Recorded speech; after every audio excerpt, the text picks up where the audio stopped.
Hello everyone, hope you're doing great today. If you're interested in what I look like in real life, then make sure you check out my Instagram at Joe the Insomniac and the podcast in the description below. As always, there's a message before the video starts, so if you want to go straight to the stories, then click on the timestamps in the description. Sorry I couldn't do a message before the last video. My neighbours were playing music quite loud and I couldn't get it out of the recording, so there wasn't much I could do about it. But today I'd like to share this with you. So you have to understand that when you're bettering yourself, you're going to be alone in it most of the time. You can use other people to help you, but most of it comes down to you. I realised that I was alone in my head and my thinking. I also knew from that it was up to me to turn this around. And the one problem I had was that I didn't always accept things in my past or my weaknesses. It's very easy for us to blame things on other people and other things, but deep down, are those things actually true? And what was the reasons that you actually failed? I found that when I took total accountability for all of them things, I could accept it and I could grow and move on from it. Otherwise, it was like every single time I would get stronger, the carpet would get lifted straight out from under me and I'd go back to where I started. And it was because I had a weak foundation that I didn't actually go back on. It's all well and good doing all the extra stuff I was doing, but if my mindset wasn't right, it wouldn't really count for much of anything. And it didn't. So I think that's something really important to do. And understand that you only ever have control of today. As much as it hurts and as bad as it is from the past, you're alive right now in the present, so it's up to you what you do going forward. That's something I have to remind myself of too, because I have days where I'm absolutely defeated sometimes, and it might be from the moment I wake up till near the end of the day, I'm just constantly fighting myself and my thoughts. But I know if I can stay on top of that and keep staying in the fight and winning in my head, then I'm going to be in a far greater position than I was, and it's the only way I can have growth. I have to not just callous my body from working out and my hands, I have to callous my mind too. It's something that's so important to me, and the change isn't going to be overnight, but every single day, whether you realise it or not, you're going to get stronger. You get to a point where you realise things that used to hurt you before cannot hurt you mentally, and you're far stronger than you ever were. And understand, there's no finish line. You might get to a point where you think, oh, this is it, I've done the thing I set out to do. But no, with growing stronger mentally, there's no finish line, and it's something you have to do every day. But for me, it was the only way I could find peace in myself. I had to face all of the fears and insecurities that I had deep down, realising that it was up to me and me alone to actually face these and go and get on with it. Don't get so caught up on failures. There's always going to be failures in life, and life isn't always going to be perfect. Use these as lessons. Life's just one big learning game up to this point. You can either let all of it go to waste or realise, oh, that's what I need to do. That's all you can do. There's no point worrying about tomorrow or worrying about the day before, because you're in the present right now. It's something, again, that I said in my other video, but there's no point of being, oh, by this age I have to do this or I have to do that. It's like, cut it out, stop it. You're alive in the moment right now. You're living and breathing, so now you have control of what you want to do with your life. Don't listen to the opinions of others if they're negative, and be careful if they're always positive, because they might be leading you into directions you don't want to go. They might just be comforting you, saying, oh yes, fine, just sit around eating pizza, just play video games. You don't have to do that. What are you doing going out exercising, like getting stronger? No, it's fine if you miss a day's training. Like, be careful. The most important conversation that you can have is the one in your own head. So talk to yourself in the right way. And remember, like I said, it's not always going to be perfect. There's always going to be down days and worse days. But use them as a chance to develop your mental strength.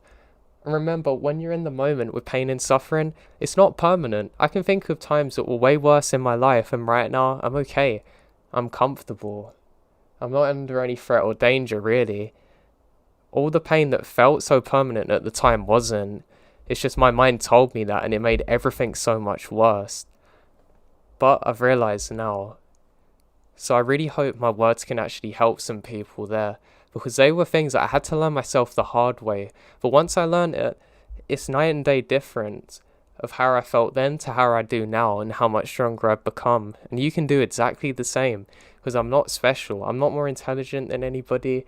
I'm not gifted or talented or anything. I just work hard. And that's what people have to understand about everything in life. So I hope that can help some people, and I hope everyone has a great day. Take care, and I love you, and you're not alone in your struggles. When I was 10 years old, I lived in a relatively small town in Texas in a small house with my mum. My mum has always had a very caring heart for me or those in need. So when my uncle called her one night and told her he ran into a homeless girl at the local park, my mum offered to help her out for a day or so to get her back on her feet. You know, that kind of thing. When the girl arrived at my house, she said her name was Laura. Laura said she's 16 at the time and seemed shy. When my mum asked why she's out there on the streets, she said she got kicked out of her home by her mum because her mum accused her of sleeping with her boyfriend. Laura said it wasn't true. She told us her mother's boyfriend was the one who came on to her. My mum gave Laura a place to sleep in. The next day after breakfast, Laura asked us to use my mum's house phone to call her mum to see if she could get some of her things back. Now Laura's mum never answered the phone, and we felt bad for her. As a 10-year-old girl, I couldn't imagine what must have been going through her head. Later that day, I remembered watching TV in the living room, minding my own business. I could feel someone staring at me. I'm kind of freaked out by this, and I turn my head. I look and Laura's staring at me with a gaze that was as though she wanted to kill me. I was confused and a little startled. I turned my head away from her quickly, going back to watching TV, but I can still feel Laura's cold gaze. I couldn't understand what I have done to make her look at me this way, with such hatred. Thinking of it now, it's the most hate I've ever seen in someone's eyes. I could almost see evil in it. The next day, it happens once more. I was in the kitchen getting a glass of water when I could feel someone looking at me. I turned my head to the side and saw Laura's head peering around the corner at me. Her eyes are dark and laced with hatred. It frightened me, and I felt so confused as to why she's looking at me this way. I didn't want to cause any trouble, so I didn't bring up Laura's gaze to my mother. Later that night, my uncle had joined us for dinner. He had stopped by to see how everything was with Laura, and if we had any luck finding her a place to live in with one of her family members. After dinner, I was washing my plate in the sink when I heard a loud growling sound coming from the dining room. I turned my head, and Laura's shaking and growling like some kind of wild animal. My mum and uncle looked disturbed and worried. Laura threw herself onto the floor and began thrashing around and screaming as though she's possessed. I was absolutely terrified. It was a scary thing to witness. I grew up very religious. My mum and uncle began praying out loud for Laura while I ran into my room closing the door. This went on for 2 hours, but it felt like an eternity of horror. I could hear Laura screaming like a madwoman, growling like some kind of beast. I don't think any of us knew exactly what was going on. After my mum and uncle had prayed for Laura, for what felt like forever, Laura told us she's a demon, and that she's been taken over. None of us were sure what had caused this behaviour. None of us were sure what even happened. I peeked my head out of my room to see Laura smiling happily. She curled onto the couch with a blanket. Her eyes opened and she shot a cold glare at me. I quickly closed my bedroom door in fear and put a chair in front of my bedroom door and go to sleep. I wake up the next morning by my mum waking me up. She told me that she was taking me out to eat in my favourite restaurant.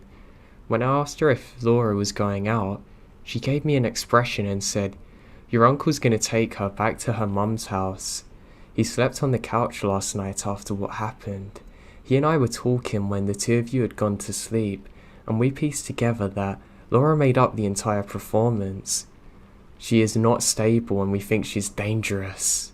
As I heard my mother say those words, I felt terrified. I got dressed and went to the car to go to the restaurant with my mum, happy to get away from her. When we got in the car, we saw Laura and my uncle getting in his truck with her. Laura appears absolutely furious, and we're starting to think she actually lied about her age. I'm 22 now, and I've never forgotten about this horrific incident and what happened all them years ago. After that day, I never saw Laura or heard from her again.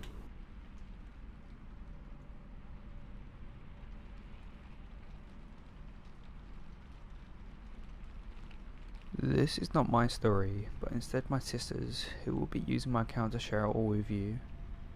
When I was in high school, I was good friends with a girl called Emma. Emma was kinda quiet and shy, but always was there if you needed her. When I finished high school, I lost touch with Emma, as that's what happens with a lot of our friendships after school. 2 years later in college, I started dating a guy called Ben, and Ben's best friend Gary was Emma's boyfriend.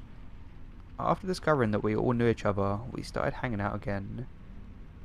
One of the nights, we planned to all hang out in Gary's house, have a few drinks and play a few games. Myself and Ben showed up at about 8 PM to Gary's house, and Gary said Emma should be over soon. That was fine. We opened our beers and started drinking. It was nearly 9 PM and Emma still wasn't here, so we decided to ring her. Emma answered and apologised for being late. She said that she was finishing getting ready and she should be there soon. At 9:30 PM there was still no sign of Emma, so we called again. This time her younger brother picked up the phone. Her brother was 15 years old at the time and told us that Emma wasn't feeling well and was in the bathroom. Gary was worried and asked if he should head over and check on her, but her brother was adamant that he was looking after Emma and that she was alright and to enjoy her night. We didn't go home. Instead we just kept drinking and hanging out because we all thought that Emma was just having a simple flu. Just after 10 PM we decided to call one last time and check on Emma. Again her brother answered and calmly told us that Emma had gone to bed and she'll call in the morning. We left it at that, believing she was safe at home in bed and didn't want to annoy her or bother her by non-stop calling. That night Emma's mum returned home at 12 AM to find Emma dead on the kitchen floor. Emma had been bludgeoned to death by her younger brother a couple of hours earlier. We later found out that when Emma was leaving to come to us, she and her brother got into a fight about something ridiculous, and he beat her up and stabbed her over 30 times. Since her brother was a minor, he wasn't going to be sent to prison. Instead, her brother pleaded insanity and was sent to an institution. A lot of his information wasn't leaked, as the accused was a minor. I do know that his parents stuck by him, and he was released after 4 years.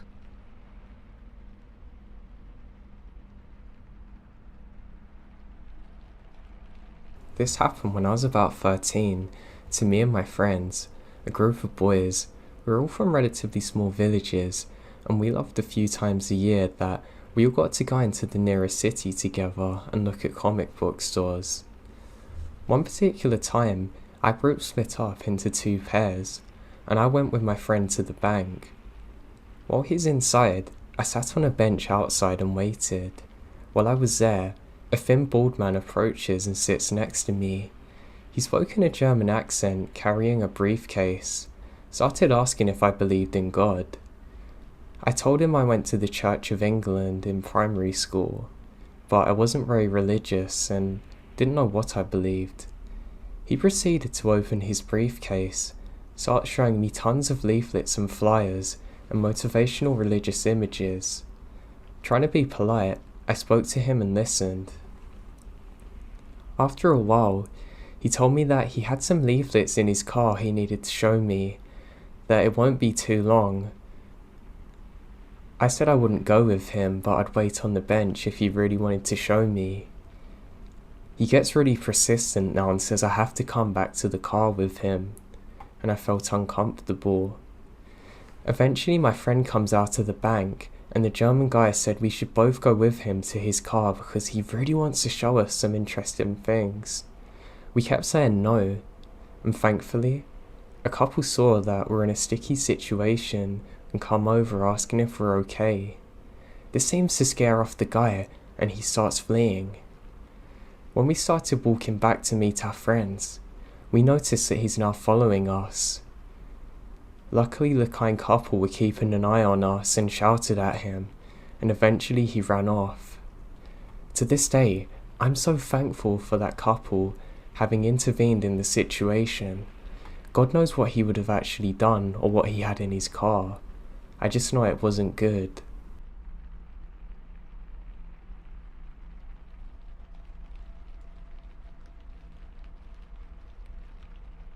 This is my stalker story. It's not that bad, but I'm glad I'm moving as far away as soon as possible so I don't have to worry about this. My husband and I live abroad, and when we first moved to this country, we met a couple, H the wife and I the husband, within 2 weeks of moving. They're from my home country, so we became friends and had drinks as a couple of times. My husband and H both work, so R and I began walking our dogs together every now and then. At this point, I began noticing that R paid a lot of attention to my Facebook posts. He would comment to me about things from way before we'd even met, and if I posted something over the weekend and saw him walk the dog, he would always mention it, even if it had nothing to do with him. He also made comments that I thought were mildly inappropriate, like commenting on my tan after a beach vacation and making sexual jokes at different times. I always ignored the comments and changed the conversation. Well, I always had the feeling that he was probably lonely or socially awkward, so I let it go. But I began trying to lengthen the times between my walks, or made myself busy if he asked. He would always want to know why, and then comment like, "I'll have to hear more about it when I see you," or "That sounds like a legitimate excuse." It got to be pretty creepy, so I told him that I thought we've seen each other too frequently, and since we're both married, we should just hang out as couples. So then R texts me from a new phone number and says, "We should talk on here so our spouses don't know," and I told him I didn't want to talk to him again and blocked both of his numbers. So he sends me a message and add request on Facebook to another page where all of his friends are BDSM models and strippers, and tells me that I can message him on there. I took screenshots of it and sent them to his wife, told him not to talk to me at all, and blocked both of his Facebooks. His wife told me that she couldn't find the page, meaning he had blocked her from it. So after this, our friendship as a couple was over. Then starts following me on Instagram. I blocked 6 profiles that messaged me shortly after that Facebook ad. I never talk to people I don't know online, so it was clear to me that it was from him. The fake Instagrams he made only had pictures of places I've travelled to or mentioned wanting to travel to, TV shows I liked, and the art that I'd mentioned. I put everything on private and blocked all of them. So recently he's back. I re-downloaded Words with Friends 3 weeks ago and used my real first name and a picture of my dog. I started getting requests from games from guys who I'd started playing with the week I re-downloaded it. He would start messaging me immediately whilst not making moves, or if they did make moves, there seemed to be a high number of creepy words like arouses and that sort of thing. I blocked all those and changed my name and region and picture. I hate that I have to be on guard for this guy and that he reappeared a few months later. I don't know why he keeps harassing me, and I'm happy that I'm moving far away in a few months.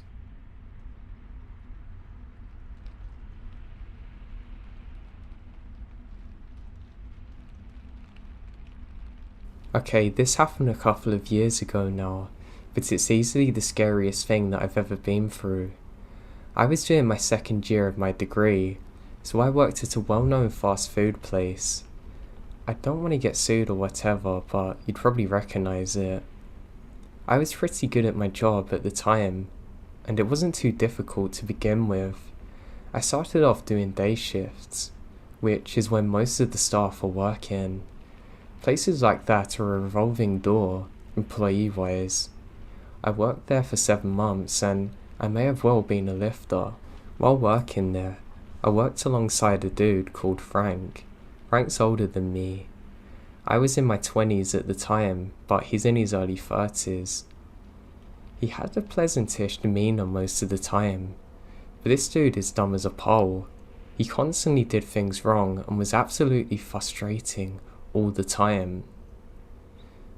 More than that though, he was just kind of weird. He did weird things that didn't make any sense to anyone.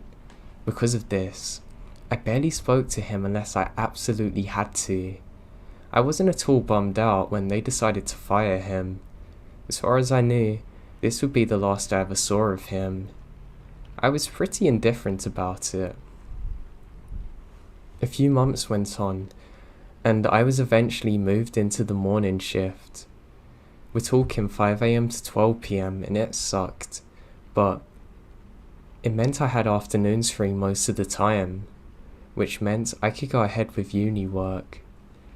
I generally only worked on weekends, and any day that I didn't have university. At the time the story happened, I had already found a new job, and I was on my final day of working for this fast food place.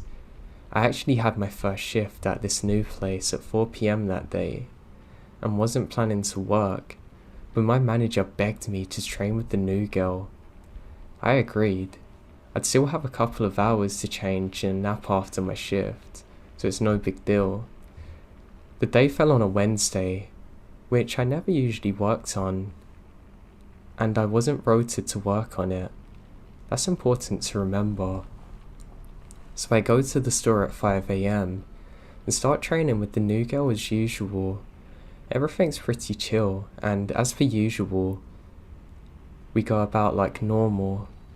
Up until about 7, I look over the counter and I see a familiar face. There was a line of customers, but he wasn't standing in it. More next to it, I gave a brief "Hi Frank" and turned back to what I was doing. We weren't friends and had never spoken, and I hadn't seen him in there for literally 6 months, so I didn't want to give him any more of my time. The guy just kept lingering in there though. He asked me how I was and I said fine, and asked him it back. He said he'd found a new job, and I sort of nodded, but I was serving customers, to be honest. I didn't really want to keep up the conversation. And then, weird stuff starts happening. He says if I wanted to hang out sometime, which I sort of said no. The woman I was serving gave me an amused smile, which I returned. Frank wasn't happy though, asking again. I say no. He says why. I said I had a partner and that I was busy, so no. He asked what I was busy with. I said I was going back to my hometown, which was true. I was going to do that after my shift to find my new place where my mum is. He said what was I doing there and where am I going? Frustrated now, I say I'm busy and that I need to go back to work. It's been a couple of years and honestly, it was so traumatic. I don't fully remember what happened next, but I do remember is that suddenly, this guy was acting weird. He was staring at me with wide eyes, like he didn't know what was going on. He walked around to the employee door and tried to go in, at which point I ran over, held up my hands to him, touching him pointedly, not touching him. I told him he couldn't come back there. He had to leave, and the guy's sweating now, staring at me. He sort of mumbles something, like he's arguing with me but agreeing. He even steps back a little. I tell him that he must leave and has to go. One of the customers sees this and says firmly, "Are you leaving, mate?" To which Frank nods, but makes no actual movements, just standing there shaking. The problem with working in crappy places like that is the employee door didn't lock. I closed the door anyway and moved back, so I'm on the stairs to the office. I can see the CCTV feed. I look at the feed from one pointed at the employee door and see that he's just standing there at the door, unmoving. Meanwhile, the girl is still serving customers, by the way. I was scared as hell, so I text my manager, who says she's on her way. She says it's going to be alright and just to hold tight. He's still standing there, so I ask her if it's okay if I head up to the office, which she says is fine. It's not too busy, and honestly, I wouldn't care if it was. I go upstairs to the office. Just as I get there, I hear the voice of the new girl shouting, "Wait, stop there, you can't go up there." And wow, I turn around and see Frank, dazed out of his mind, coming up the stairs. His eyes are wide open and out of it. Once again, I hold up my hands and tell him to leave, but this time, he seems completely incapable of listening and just keeps walking up the stairs towards me. I text my manager in caps saying he's upstairs. Remember what I said about working in bad places? Nothing works, which meant that the door to the office doesn't lock. As he approaches me, I slam the door shut and press my back up against it. I was hoping that because he seemed so strung out, I don't know if it was drugs or what, he would just leave, but he didn't. He starts pushing on the door, grunting and moaning, like I'm in a horror film. At this point, I just nope out of there and call the police. I'm screaming on the phone to this girl, shaking now. I've never had to call any sort of emergency service before or since, so the whole thing is just terrifying to me. And bear in mind, he's still pushing on the door as I'm doing all of this. He asks me if I know what I'm doing, or if he has a weapon. And it dawns on me that I have no idea. As soon as the dispatch girl hangs up, I hear my manager's voice talking very firmly to Frank. From what I can tell, he's sort of responding to her. I call that I've called the police, but I can't move the door. I hear the police soon enough, and they convince him to come downstairs. As he's going, he says softly, "Can my name come?" At this point, I say, "What the hell?" Soon enough, a police officer knocks on the door and tells me that they've taken him outside. He comes in and takes my statement. He tells me that all they could do is let him go, since he hasn't broken the frickin' law and doesn't seem to be on drugs. I'm scared for the life of me now, but I'm sort of glad he's gone. You'd think this is where it ends, but apparently, Frank had a little prequel in mind for me. After this whole thing, I grab my phone to text my partner, and I notice I've got a new email. I check it, 6:30 that morning, from Frank. I don't know what he said, but it was essentially saying hello and how am I.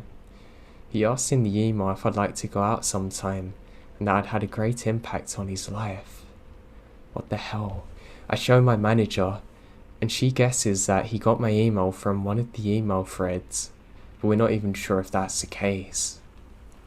Remember earlier though, how I said that I hadn't been rotated to work this day, that I never work on Wednesdays, that he left before I started the early shifts. There was, in theory, no way he could tell that I would be there, yet he did. I passed this information on to the police, and they told me they can't do anything, but if I saw him again, to call them. But wow, what if it's too late by then? I call my new workplace and very briefly explain the situation. They were very nice and said I don't have to come in, and that they hope I'm okay. My partner brought me home and helps me calm down, and I'm paranoid, terrified. I eventually move out of that town, but only 2 months ago, up until then, I saw him everywhere I went, and I'm in constant fear I'm gonna see him again.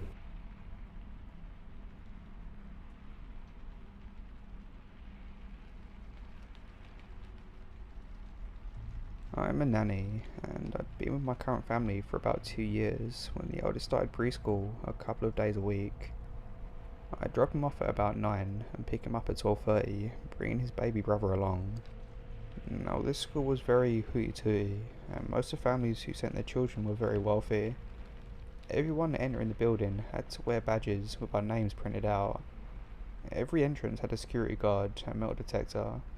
They employed about 10 security guards around the building that patrolled the place from open to close. I became very familiar with several of them because I passed them at their post, in and out. Most cops were making a few extra $100 on their days off. Well, during the fall 2017, the older boy moved to the new class on the other side of the school. This entrance was never as populated, so it was just a couple of people going in and out of this door during the day. The security guard was from a private company. He was always extremely polite and friendly. One of the nice security guards without a doubt. He was probably in his late 20s. I thought he looked like a young Santa Claus, round, jolly faced, and permanently with a red nose and cheeks framed with a thick brown beard. thin framed glasses and curly brown hair that went to his shoulders. I eventually learned that his name was Nick, which only solidified my compassion. Months passed and we'd see each other 2 or 3 days a week.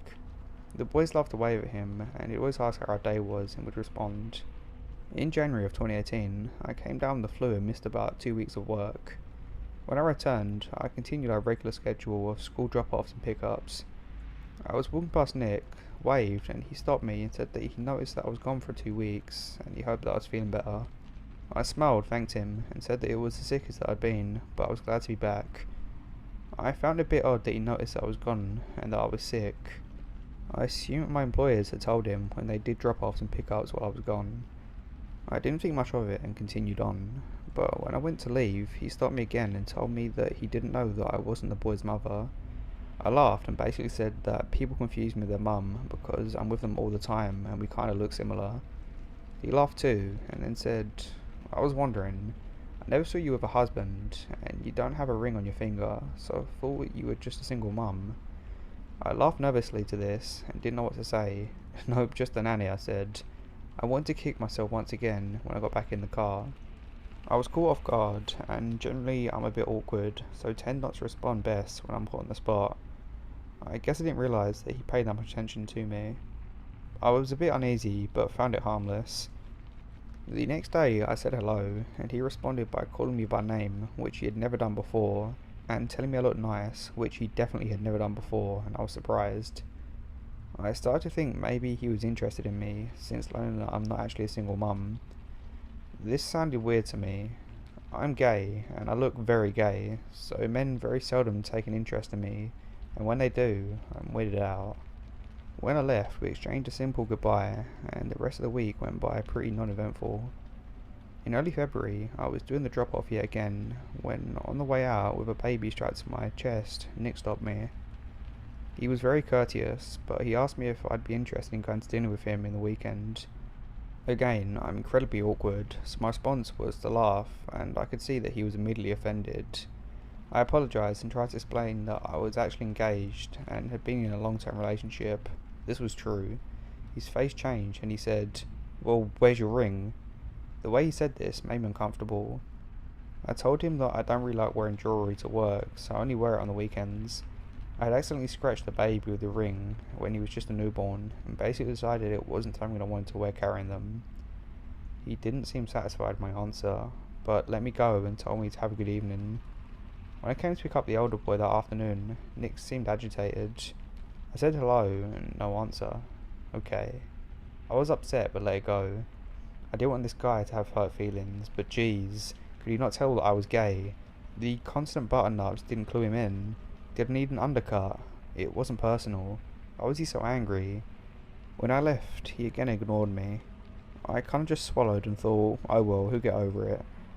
I had put the baby in a seat in the back of my car, and was buckling up the 3-year-old when I heard a voice behind me. "You don't have to lie to me," he boomed. I whipped around, and Nick was about a foot away from me. I was grabbed between the car, the open door, and his body. He no longer looked like a polite, jolly young man. He was big, probably about 6'2", and easily 400 pounds. I was scared and I was angry. How dare he come up to me and scare me? How dare he corner me and intimidate me when he knows I'm doing my job? I hurried out the doorway and shut the door and locked it, with the keys in my hand. I stood inches away and tried to back up. "You didn't need to lie to me. You aren't interested in me. Just tell me. I don't like liars." I didn't owe this guy anything, but I explained that I wasn't lying. I said that I'm engaged and it's nothing personal. He was nice and a friendly guy, and I didn't mean to hurt his feelings. He was angry. He huffed and said, "Oh, you didn't hurt my feelings. I just don't appreciate dishonesty. You lied to me about their mother, so I figured you're lying about this too." I was mad. I never once lied about being their mother. He assumed because I was the one doing the drop-offs and pick-ups. Our conversations never go beyond hello, good day, and goodbye until recently. I decided our conversation was over. He was talking down to me and accused me of nonsense. I told him I never lied about this or anything, and I didn't appreciate his tone.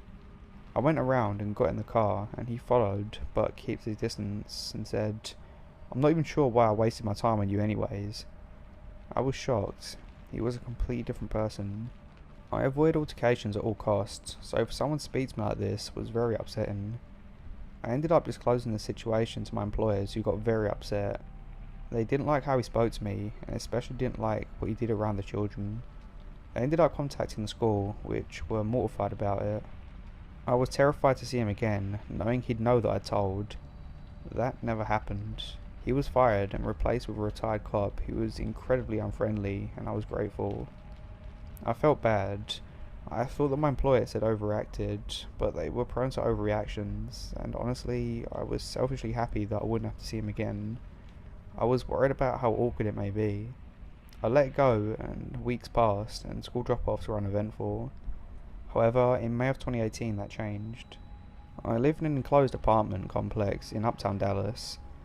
Our apartment neighbours a ton of bars, so we have some issues with break-ins and vandalisms. We've always had police presence, but after an incident where some drunk guy broke into the office through a window of the manager's office, they decided to hire security guards.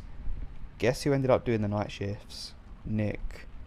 When I first saw him, I was checking my mail and he passed me in his uniform. I froze and he looked me in the eye and said, "Good evening, Mum." Good, he must have forgotten me. I was shaken up as I went to the apartment and immediately told my fiancée who I saw. She was aware of the situation with Nick at the old preschool, and being the daughter of a cop was always more suspicious and suspected the absolute worst of everyone. She didn't want him to find out which apartment was ours, so we started talking back at the elevator and parking in a different area. He only patrolled the office area and the perimeter of the building, so we found it easy to avoid him for a week or so. One day, the back of the elevator was out of order, so I had to take the front elevator from the parking garage up to my apartment on the 4th floor. The elevator stops in the lobby and Nick walks on, and I freeze. I guess he could sense that I was anxious. He looked at me and said, "Don't worry," and said my name. "I'm not mad you got me fired, just don't do it again." I didn't even respond. I just got off the 4th floor and then thought, oh no, now he knows what floor I live on. I immediately ran inside and told my fiancée, and she said that she would contact the management. I convinced her that this was a bad idea. It could make him angry, and I doubt he'd be let go. He hasn't done anything, but he did follow me here. He knew me. How did he end up here? It seemed like too much of a coincidence. I will say we lived in panic. We kept our door bolted and installed a camera. I'm not sure how many of you are aware of the story of Jennifer Morey. She was a young lawyer living in an apartment similar to mine in Houston. She was stalked and attacked by her apartment security guard. He had access to her apartment. She survived, went through a horrible ordeal, and we were both terrified this could happen to us. Every noise terrified us. We'd get up to make sure the door was bolted several times before we go to bed. That summer, we were convinced that he would try and do something. Maybe just our overactive, worried minds. We ended up avoiding him for the most part. We saw him occasionally, but he didn't seem interested, and although we were always wary, we figured he got over it and let our guards down. And he never did bother me again. He never said much of anything to me when I did see him. I decided that maybe he was already having a hard time last fall, and he was a really nice guy who maybe didn't have the best social skills. Fall 2018 rolls around, and I'm busy with work, and my fiancée is out of town often on business meetings. One weekend, I'm home alone, it's 3:30 PM, and I'm walking down to the office to get a package. There's about 3 squad cars and police all over the lobby and going up the stairs. I'm wondering what happened, but like I said, we live next to the bars, and we have incidents with drunks all the time, so I figured someone had an altercation or something got stolen. I tried to eavesdrop, but I don't hear much. I go about my day and receive an email from my apartment complex, and they have a community-wide meeting scheduled to discuss the incident and go over my resident safety concerns. I'm wondering what happened, so of course I go to the meeting, and guess what? A young girl, single girl, living in an apartment by herself, showed up mid-afternoon to find Nick inside her apartment. She came in and her drawers were in disarray. He was hiding in her closet and came up as an excuse. The security guards do not have keys to any apartments and aren't supposed to be in any of the residence halls. Later we found out that he's been stalking this girl and stole the keys from the maintenance and made copies. This has been going on for at least a month, if not longer. They found several of his belongings in his vehicle, and he was obviously fired and charged. I didn't know exactly what happened to him, but we assumed he did some time. I was absolutely terrified, and of course our apartment complex got the pants sued out of them. I was glad his attention shifted, but wonder what could have happened to this girl. But this wasn't the last time I heard of him. A few weeks ago, over a year since I last saw him, I went into this big fancy mall in my city, and guess who's working security? Nick. My first question was, are you kidding me? My second thought was, how on earth did this guy keep getting security jobs? He was dropping the ball here. I saw him and turned around and walked right out the door. Thankfully, I'm moving out of state in a month. So Nick, let's never meet again.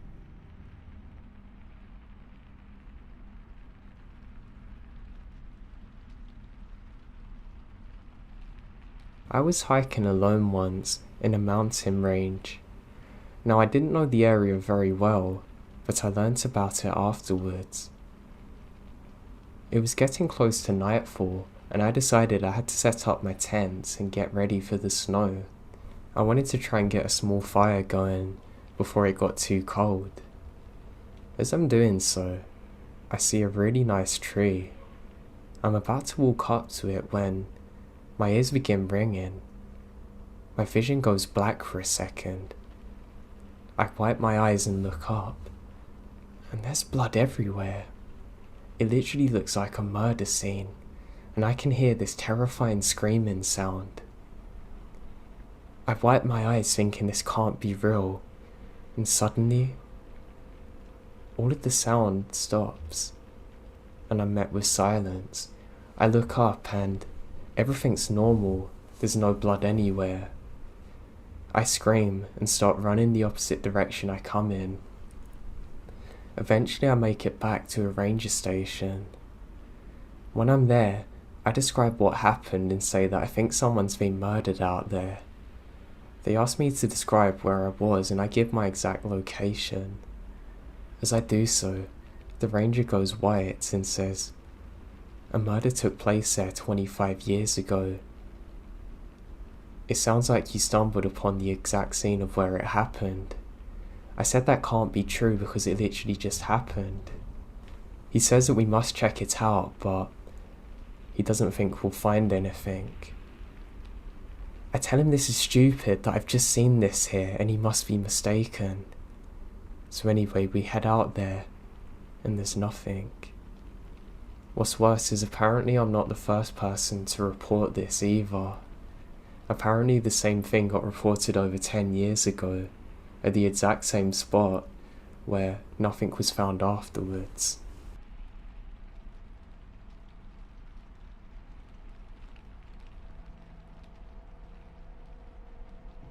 Quick background. My sister and I work at the same place. We work at a golf course. I've been there for 3 years, and she's been there for 2. Overall, it's a great job. I like 96% of the staff. We have one guy, I wrote about him earlier, that was a pain in the butt. Thankfully, he straightened out and got it together. This story's about a different guy. To be honest, I have no clue what this guy even does for the golf course. All of what I'm about to tell you leads up to what happened with my sister. He told me he worked there, but I was just recently informed he didn't actually. This guy, about early 40s, was nice to me when I started working there. We had good conversations, but at the end of the last season and the beginning of this season, something felt off. First thing he asked me when I came back mid-spring for the start of the season was, "How old are you?" I don't like that opening line at all. I hate when the first thing men ask me is my age. I'm 21, but I could pass for 17. I asked, "Why are you asking?" He said, "Just curious." I was just shy of 21 at the time. I answered 20, and he was like, "Cool." He asked me how college is going, and just like a normal conversation really. About 3 or 4 weeks later, he asked me for my Snapchat. I didn't like that. I told him no, and that's weird. He also decided to come behind the counter while I was busy to ask me something. Unless you work in the inside of the clubhouse, you're not allowed behind the snack counter. I told him he can't be back here, and he was kinda mad. The rule was set by the health department. He decided he didn't like me after that. I was basically declared a bitch to him. Anyway, fast forward to about 2 weeks ago. This guy won't even come near me or look me in the eye. Alright, I couldn't care less. But then one day, I got a ton of frantic text messages from my sister who was working there. She had sent me pictures saying that he had been sexually harassing her. He kept saying he could see through her shirt and if she had Tinder and would swipe left on her. She was wearing a red t-shirt and jeans. You couldn't see through her shirt. Then he asked her to take it off and I freaked out. That's my 19-year-old sister. I was supposed to drop her off a jacket anyway, so I headed up there. I called the supervisor, who went there and was shocked. He had no clue and was getting angry. I got there and was thinking, this guy better pray he doesn't run into me. Well, he was there. He noped out of there. When I get really mad, I shake. I went inside the clubhouse and stayed there for about 15 minutes with my sister. She was a little shaken up, but okay. She was more shocked because she has never been hit on or anything. She said he used to confuse her for me. This guy also said, your sister's really mean and nasty. My supervisor was not happy at all and said she'd deal with it. Well, he did alright, and it was pure gold. We have two guys, one in his 20s and one in his early 30s, that would work at the golf course too. They're brothers, and we went to the same school. Well, the two brothers don't like the creepy guy, and my supervisor told him what happened. The two brothers cornered him and scared him half to death. I'm pretty sure they threatened him. He came back in and apologised. He had the nerve to say, I didn't mean to be a creep. My sister said, are you serious? You are creepy. Don't ever talk to me again. One of the golfers comes in all the time with his daughter, heard about the incident too. His daughter offered to walk my sister to her car. My supervisor spoke to him the next day and told him he's not allowed to speak to me or my sister. 2 days ago is when I found out he doesn't work there anymore. I saw him the other day and he wouldn't even look me in the eye. My supervisor was waiting for me to lose it on him, but I decided against it. We were packed and I didn't want to cause a scene. I'm hoping he learned his lesson.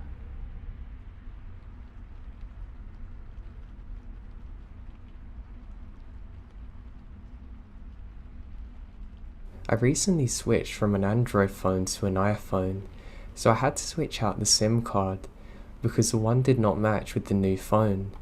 I was told to go to my service provider's shop so that an assistant could help me put in a new SIM card on my phone and potentially transfer my contacts. When I went in, I saw this guy sitting and waiting to be serviced. He started talking to me and I treated him nicely until he was called to be serviced. He was done while I was in the waiting line. Instead of leaving, he come up and starts talking to me again. At first it was light stuff like asking what's wrong with my phone, but then it escalates. He said to me when I'm free we can get pizza, but I replied that I'm too busy with exams now, and instead of relenting, he starts asking me to list date ideas and any upcoming exams that are happening. I said I have a boyfriend and that I don't want to meet him. However, he kept insisting that we have to go and that there's nothing wrong with it and it would just be eating and drinking wine. I told him I'm uncomfortable with the idea of meeting up a stranger that's much older than me alone. He said, well, we'll see what happens after. I was very creeped out to this point because this man wasn't relenting at all. So I told him plainly that he has to leave. He grabs my arm. Please note this is 2 PM in a store with lots of people around. The guard's a tiny woman. I made a scene and called over the guard and started yelling as he tries to drag me out. I say I'm going to call the police and he lets go and walks out casually, then sprints the second he rounds the corner. I never saw him again. I reported him to the police, but they say they can't really do much based off my description.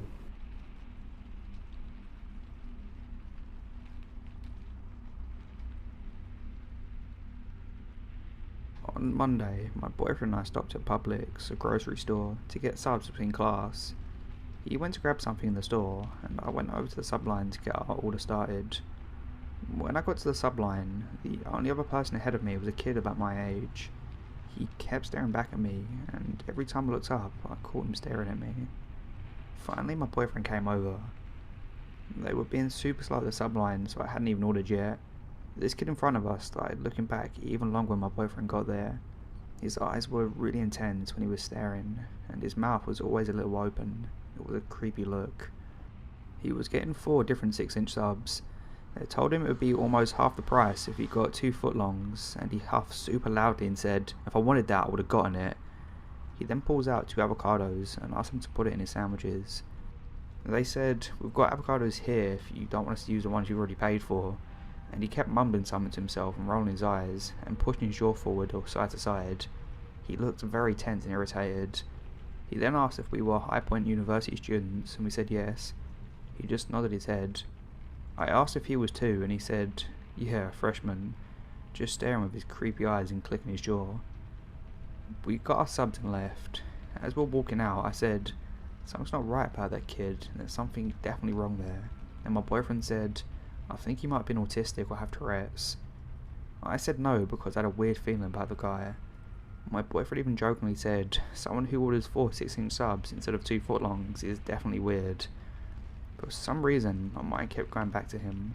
He seemed like a genuine outcast and a loner, and I felt bad for him. Well, not even a few days later, I get an email from a student that was caught with multiple guns in their room and had a plan and a timeline for a school shooting. I searched it online and sure enough, the kid's face is the first thing that popped up. Paul, I hope you get the help you need.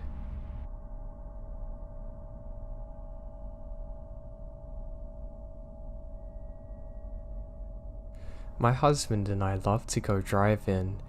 We prefer road trips, but on the weekends or nights, we have nothing better to do than to go around cruising and just drive around. We prefer smooth and not busy roads. On this particular night, we are bored and decide to go cruising. We went up north to a small town, about half an hour from the city where the roads are curvy and smooth. This town is close to the mountains, and if you follow this particular path to the main street all the way up north, it starts driving up a mountain. It's about 9 PM, and there are very few cars in the road already since it's a little cute town. But we kept going north anyway from the houses and stores, and eventually to where the roads start curving uphill. We drive up for about 15 minutes more, and it's pitch black when we see some blinking lights. As we get closer, we see a truck that's on the side of the road facing us. I'm getting the chills thinking about being all the way up there in the middle of nowhere, and a stranded truck on the side of the road appears.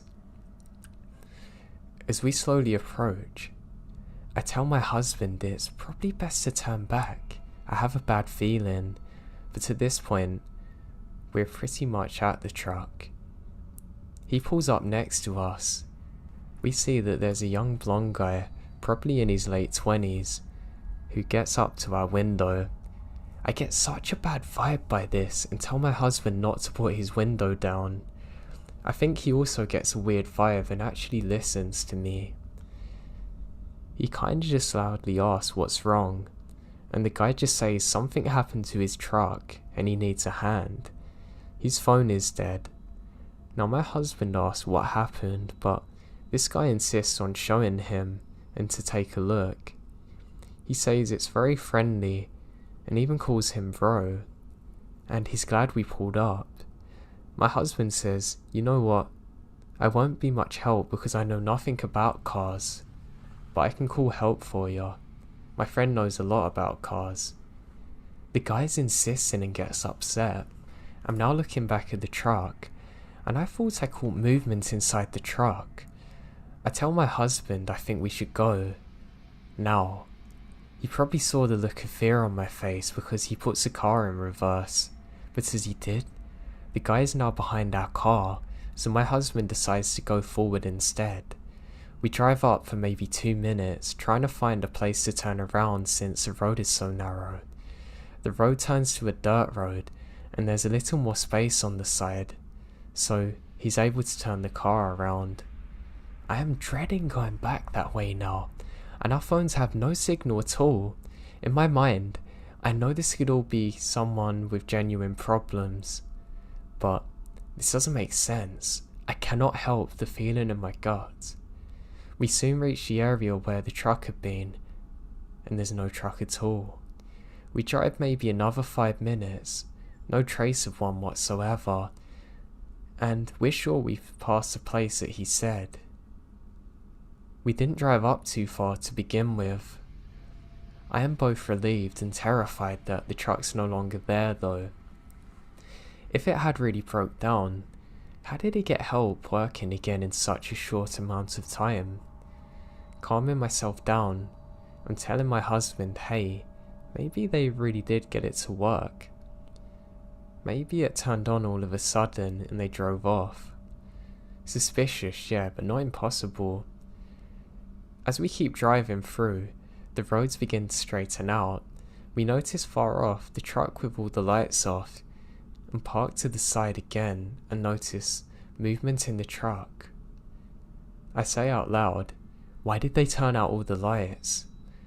I think they were thinking we're still far enough away from them, but we see two figures get on the other side of the truck and crouch down as if hiding.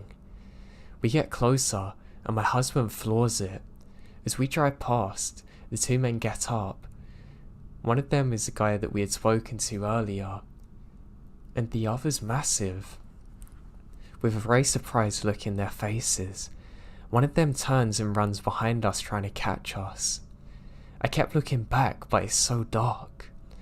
Now all of a sudden, I see the headlights in their truck, and they start driving in our direction very fast.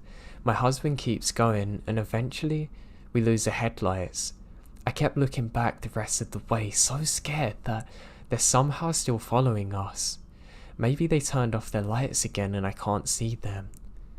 Anyway, after driving for a very long time back to the city, we're convinced no one's following us now. We do call the non-emergency line given a description, but we don't get the plates, so it's pretty much futile doing so, just given a description of the guys we saw. I realise all this could be rationalised, but it makes no sense why one guy was hiding and how they tried desperately to follow us. I hate the fact that they're still out there. I just pray we never encounter them again.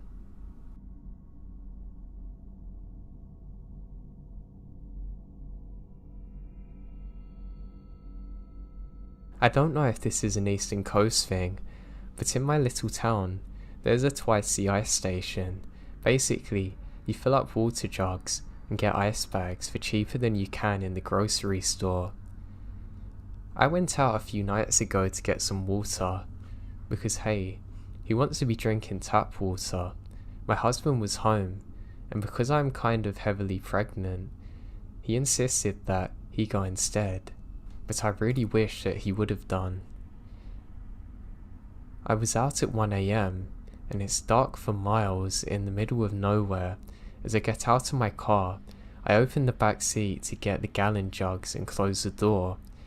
The moment I do, a dark blue truck van pulls up behind me. I presume that they're doing the same thing as me, and I don't really think too much of it. However, alarm bells start going off, and the alarm bells start screaming at me when the slide door opens up and two large men step out. It's about a 20-foot distance between me and them, so the first thing I do is pull out my phone and start making a pretend phone call saying, "Yeah, I'm almost home." As soon as they see me answer, one guy says "crap," and they both get in there, tires literally screeching as they bolt out of there. I throw the jugs into my car, empty, and lock all the doors a million times before I broke down calling my husband. He told me to write down the make and model of the car and colour, and we'd go to the police station first thing tomorrow. Now I don't know if they targeted me because I was a woman alone in the middle of nowhere, but deep down, I know they targeted me because I was pregnant, and I don't want to think what would have happened if they got me.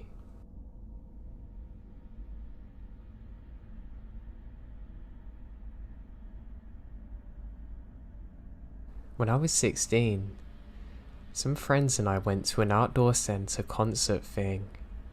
We parked at the mall and took a shuttle to the venue. For perspective, the mall is a 20-minute drive from our home, and the venue's another 20 minutes away in a different direction. During the concert, I end up losing my friends in the crowd. I don't care though, as I wanted to get to the front, and I could just call them after the concert ends. Well, of course I lost my phone somewhere in the crowd of people, and don't even notice until the last show wraps up. I search the ground as the people dissipate with no luck. Reluctantly, I just hop on the bus heading back to the mall, hoping to meet them at the car. The car is gone, and I start to freak out a little, but it's 10 PM when I head to the bus station to see when the next bus is coming. Just my luck, it's a special holiday, so no buses until 10 AM. I borrow a stranger's phone and call the two numbers I know, my mum and brother. My mum doesn't answer, but my brother does. He basically gives me the suck it up talk and hangs up. So I'm alone, scared, and a little drunk in a city I don't know. I try walking but quickly give up when I realise I'm basically walking down a random highway towards God knows where. Back at the station, I'm just staring at the map when a stranger creeps up behind me. He asks me where I'm heading, and I say the truth. He is conveniently going to the same city, asking if I take a split to a cab. Realising this is my only option, as I said I don't have my own money, we get in the car. Turns out he has less than I do. We barely have enough to get to the heart of the city, which is a 10-minute drive from my home, but at least I know my way from there. During the drive, this guy gets progressively more creepy. He's aware that I'm 16 and he's 25. He scoots closer every minute, touching me, insisting I come back with him, even writing his number on my leg. As we get there, I realise the situation I'm in. We're about to get out at a quiet area at 2 AM and the cabbie's going to drive off, leaving no one to hear me scream. The second he gets out, I turn to the driver begging him to take me further, so I can at least put some distance between us. The cab driver said he hadn't heard a word the whole way, but definitely heard something odd. He asked me for my address and takes me all the way home, and the creeper stares in frustration as he drives off. When I got home, I offered to wake up my mum to pay him, but he declined, saying he's just glad I'm safe. I broke in through the kitchen window to get to bed and cried myself to sleep. I'm just glad the cab driver was so kind to me.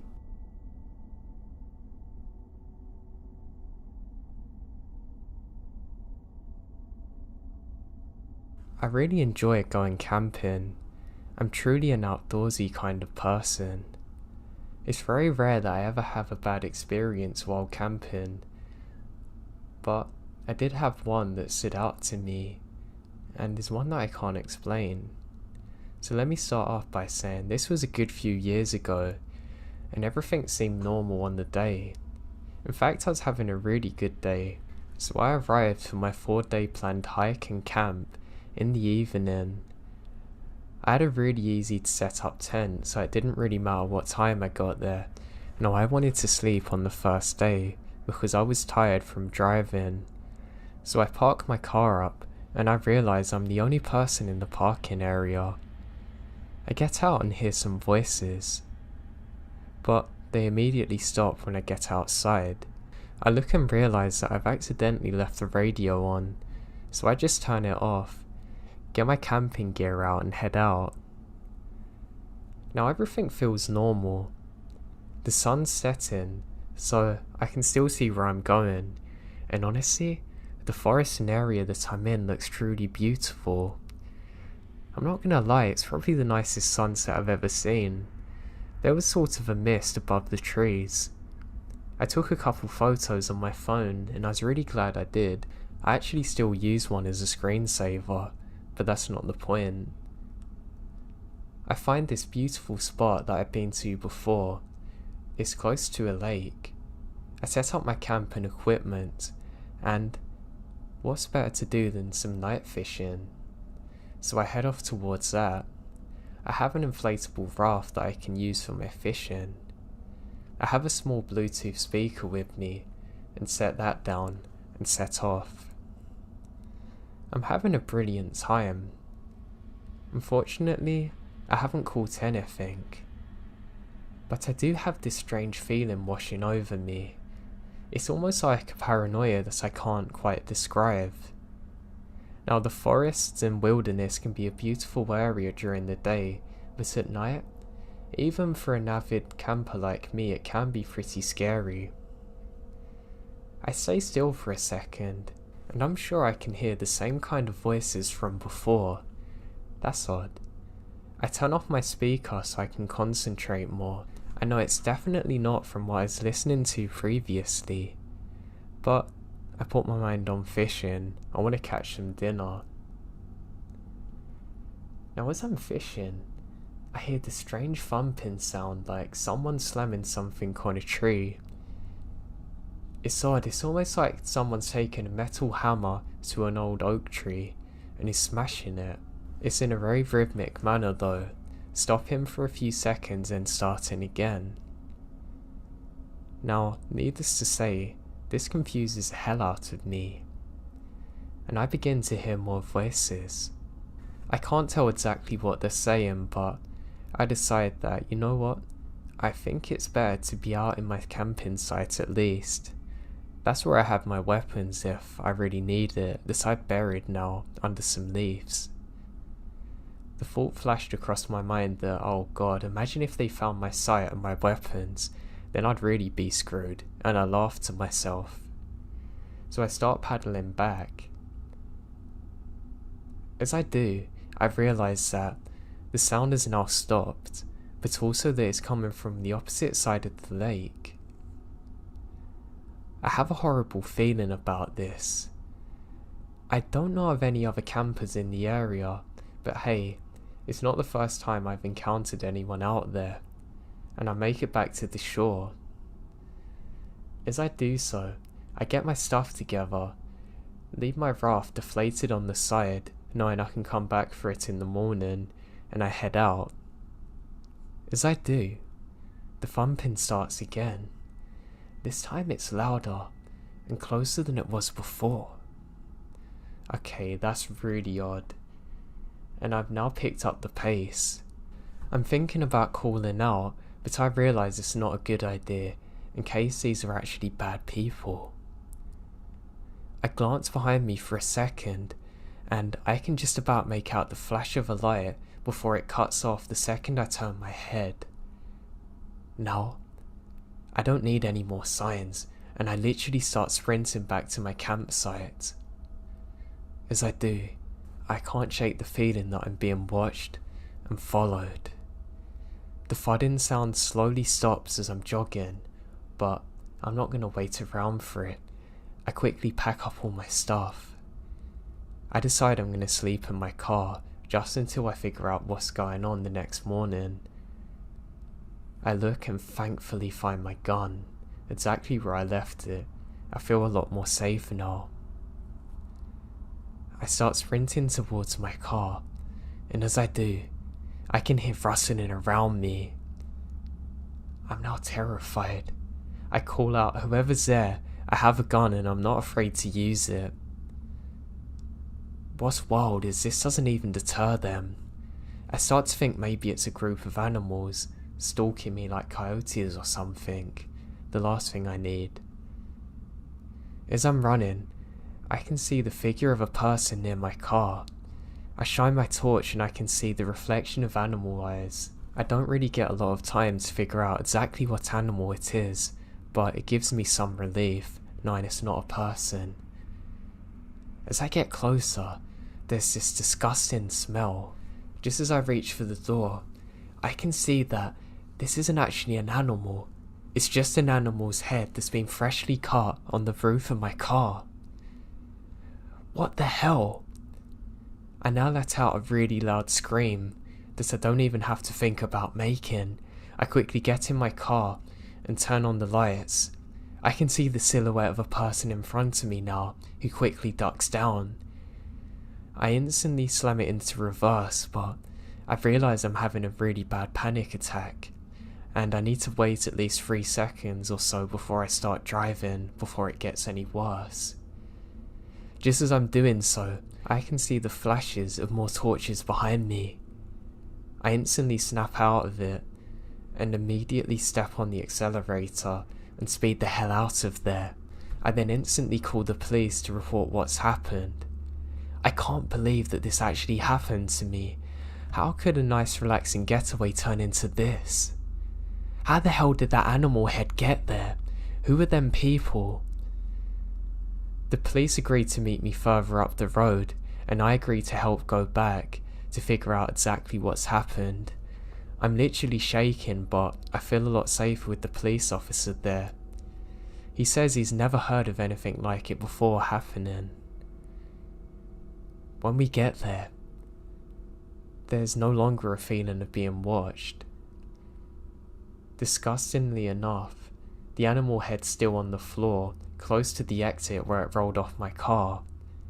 The officer says that someone must have done this very recently because of the way it sat and the blood around it. He does a quick patrol and can't find anything in the area.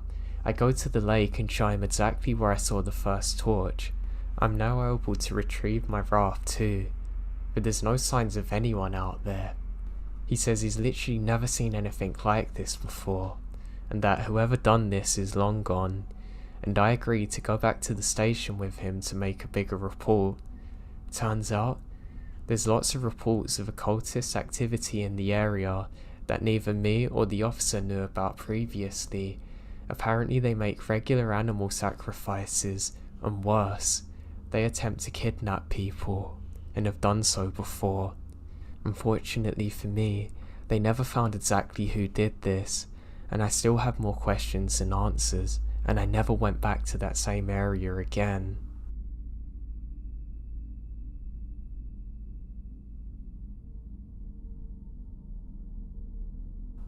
We live in Oregon, and we drove down to the coast of Northern California.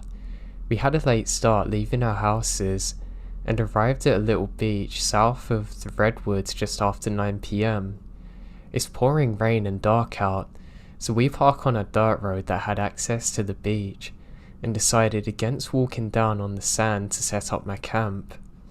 My friend drives an old Toyota pickup with a camper shell covering the bed, which has a mattress in the back, so we decide just to sleep on here. The beach area where we were is very secluded, and belonging to a local Native American tribe. They didn't mind us visiting, as long as we're respectful. After talking for a while in the shelter of the truck canopy, my friend fell asleep before drifting off myself. I realised I had forgotten the passenger lock of the truck. All of our valuables were stored in the cab, so I hoped nobody would come along to rob us in our sleep. After a few dreamless hours, I heard the sound of the driver's side door handle of my friend's truck being lifted. That door happened to be locked, but I was awake, terrified that whoever had tried to open the door would now go around to unlock the side, or try to get in bed where we are. It was still dark out at this time, but I heard footsteps starting to walk around to the back. I grabbed my flashlight and shone it through the back window of the camper shell, in hopes of alerting the intruder that there's people here. I heard footsteps get a little further away. Then I heard the sounds of snapping twigs and something heavy being thrown. Then the man let out a long yell, screaming a swear word at the top of his lungs. It didn't take more than 2 or 3 yells before I woke up my friend. "Dude, there's a crazy guy outside. He tried getting in the truck, now he's walking around yelling," I blurt out as I shook his shoulder. We sat upright peering out of the windows, but it's still pitch black out. I check my phone and it's 5 AM. The sound of the man walking around the woods near the truck don't let up. He's still screaming now, and it seems to be getting louder. He would occasionally yell further away, but then appear closer. We sat huddled in fear for a good hour, unsure of what to do. His shout sounded as though he was full of rage, but he never attempted to get into the truck again. Eventually, the owners of the only other car parked there come to their vehicle and drove off as the sky started to lighten. We did not hear any more yelling or log frying after that, and eventually we're both able to sleep for a bit, waking up at around 10 a.m. It's hard to believe that during that terrifying hour we heard what we did, and it was so vivid. We still had no idea what the man was doing or why he was so angry, but the guy screaming profanities still remains a mystery to me.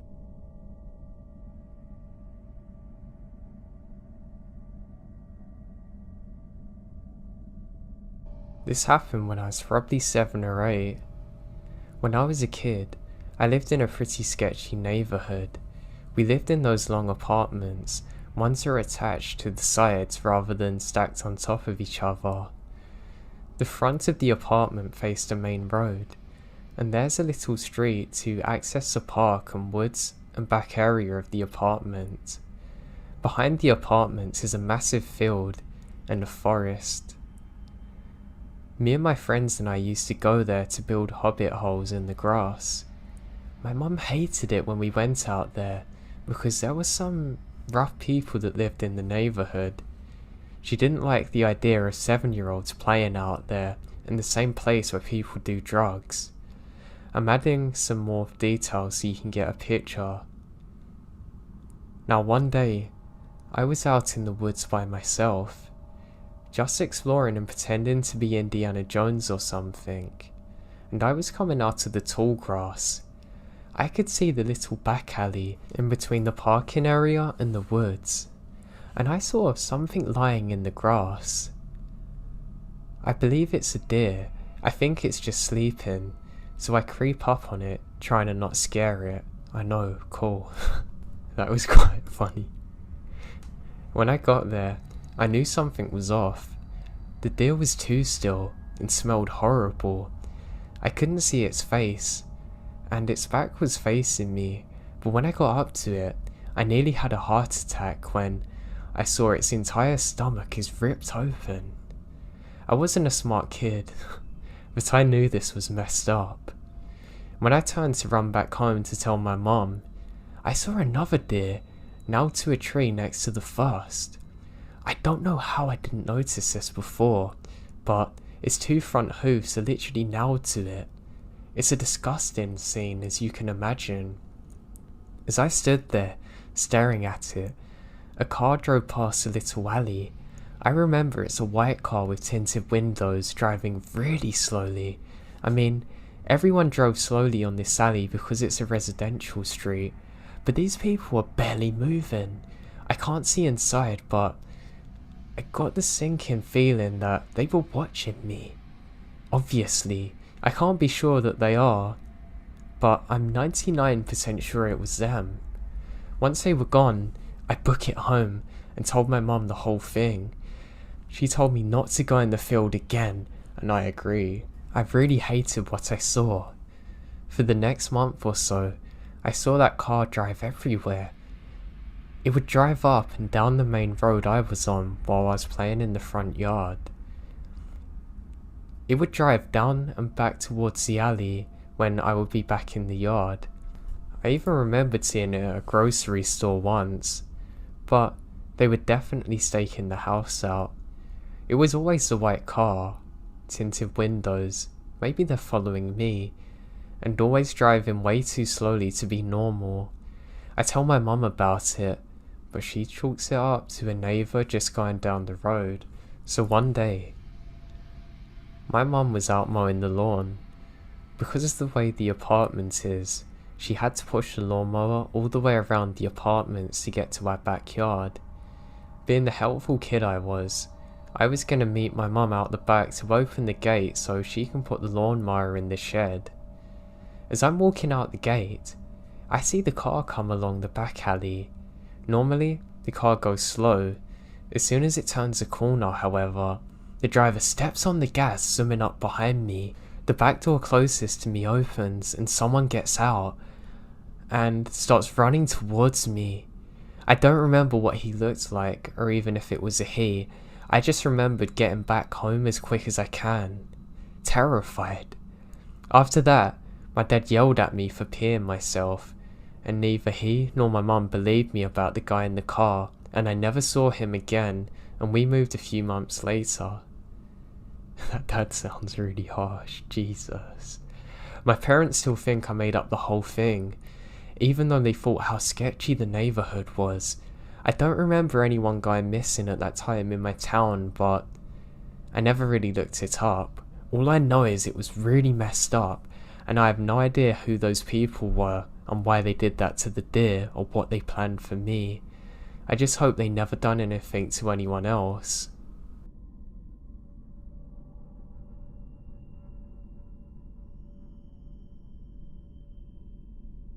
This happened a few years ago, and we didn't know exactly who this man was, but it still scared me senselessly. When I was about 13, I used to have my bed right under my bedroom window. It was also around the time my dog was brought inside because she got too old to stay out. At the time, we didn't have screens covering the doors like we do now, or the windows, so the windows could easily be opened and there's no barrier. I always left my window open during the day to let in fresh air, then close and lock it when it starts getting dark. The house is surrounded by forest, not very thick, but still thick enough that you can't clearly see through it. It's completely normal to hear strange noises at night, because things like bears or stray dogs or even former neighbours' chickens would roam around through our backyard. So when I heard something shuffling around my window, I didn't think much of it, and continued playing video games. Not even 10 minutes later, I heard something hit against it. It may have just been a large June bug. When they hit a window, it sounds like rocks being thrown, so I literally ignore it. The knocking kept going, but I just kept ignoring it until finally it stopped. Fast forward until around 2 AM. I was finally settling down and going to sleep when I hear breathing. Very faint, enough to miss if my room wasn't silent. I heard something drag down my window, like a stick or finger. I did it a few times, and that was enough for me. I jump out of bed, running to my dad's room. I told him that there was something at my window, and he immediately came to look. We turned on the lights, and nothing's there. I told him what I heard, and he said he's gonna look in the morning. We did just that, and my stomach churned.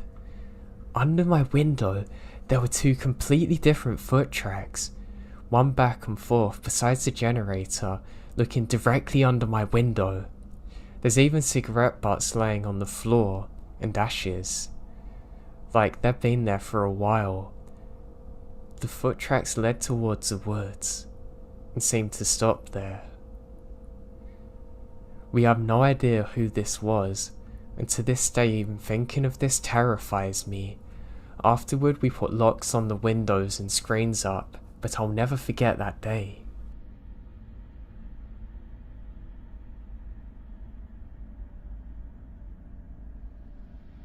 Okay, so this was a normal rainy evening when I was 14. I played games until my mum come in and told me to go to sleep. But before I get to the creepy parts, I'll give you an overview of our home. Our house is located on a hill. The closest neighbours are literally 100 meters further at the road. This road leads to nowhere, so there are rarely people going past our home. Behind the house is a little forest area that I used to play in as a child. And also, the house has 2 floors. My room is at the second upper floor. Yeah, I gotta admit it's a lonely house, with rain, darkness, and a forest that could keep me a little bit worried if I didn't know what was in there. So I went to sleep as usual at 11 PM. I fell asleep very quickly. However, at 3 AM I woke up, and I didn't do that so often. I think I had to go to the bathroom or something, so I went to pee and look through the window and do my thing. But it wasn't that relaxing nightly forest that I saw. My eyes glued on a specific character in the darkness. A man wearing dark clothes was just standing at the path of the forest. I don't know what he was doing. I started to panic, of course, and switched off the bathroom lights really quick. I sneak up to my parents downstairs, and I've never felt so afraid moving in my home in my life. We had alarms on, but it didn't calm me. I took a look at my parents. They're asleep. My sister's not up either. I went to the kitchen and peeked through the window. There he was, still standing at the pathway, closer now. And now I can see his body. I can't figure out his face. He looks huge. I just sat at the window, scared and almost falling to tears. Little rain poured to the ceiling and made naturally chill sounds. That didn't help. I peeked through the window again, and I almost jump out of my skin when he's standing in the yard now. I can see his face. He looks terrifying. I now ran to my parents to wake them up. My father ran out the back door, but my mum said that he could be dangerous and might be armed. She calls the police. Movement inside the house made the guy move, and he runs towards the road and the forest. My father swore that he couldn't go after him, but was mad that he couldn't. Now we wait for the cops to show up. Eventually they show up and ask questions and check out the forest with my dad. At this point, I went to sleep again with my mum, terrified but managed to sleep. I still have nightmares about this today.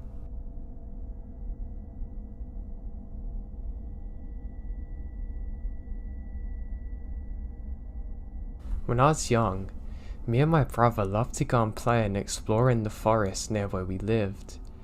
We had a group of neighbourhood friends that we'd also do this with, and to be honest, those were some of my best memories. However, this would all change one day, and everything seems like normal. We set off on a normal summer's evening, and we decide we're going to play hide and seek. Now, to get to where we play, we have to walk through a bit of a swampland. I say swamp, it's not really a swamp, but it feels very similar to one. So we're walking through this, stumbling around, and finally make it to the giant tree. This is the exact tree that marks the spot where we play. So, I have to look for people unfortunately, but it's my turn, so that's fine. I hide behind this tree and start counting. I finally get to 1 and say I'm ready for you lot.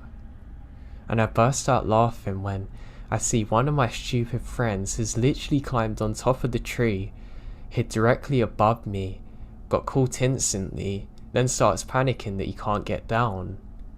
I help him down and I say, "You search the left side, I'm gonna go a bit deeper and find these." He says fine. To be honest, more than anything, I can't wait to tell the others how stupid he was. As I'm walking, I see something up ahead.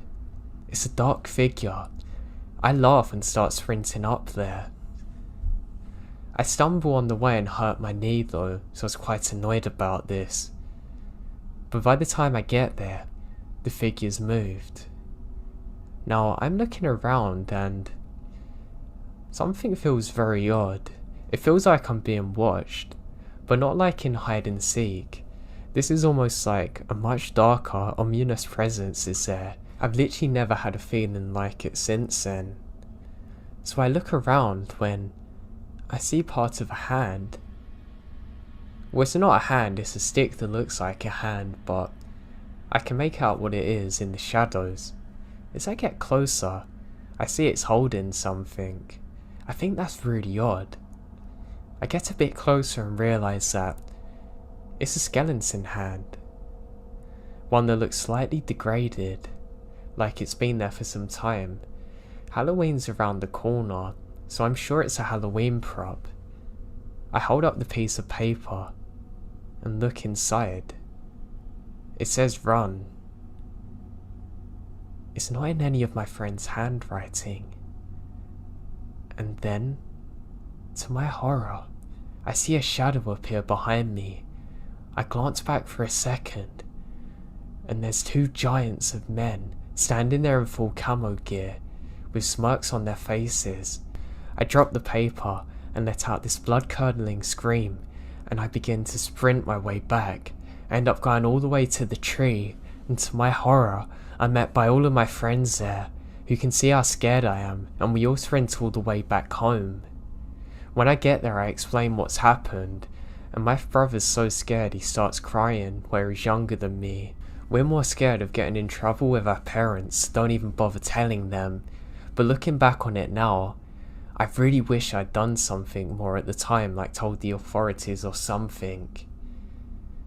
I hate the thought that there's some twisted, mental people out there that would do something like this. God knows what their intentions were, but I can guarantee you that they weren't good.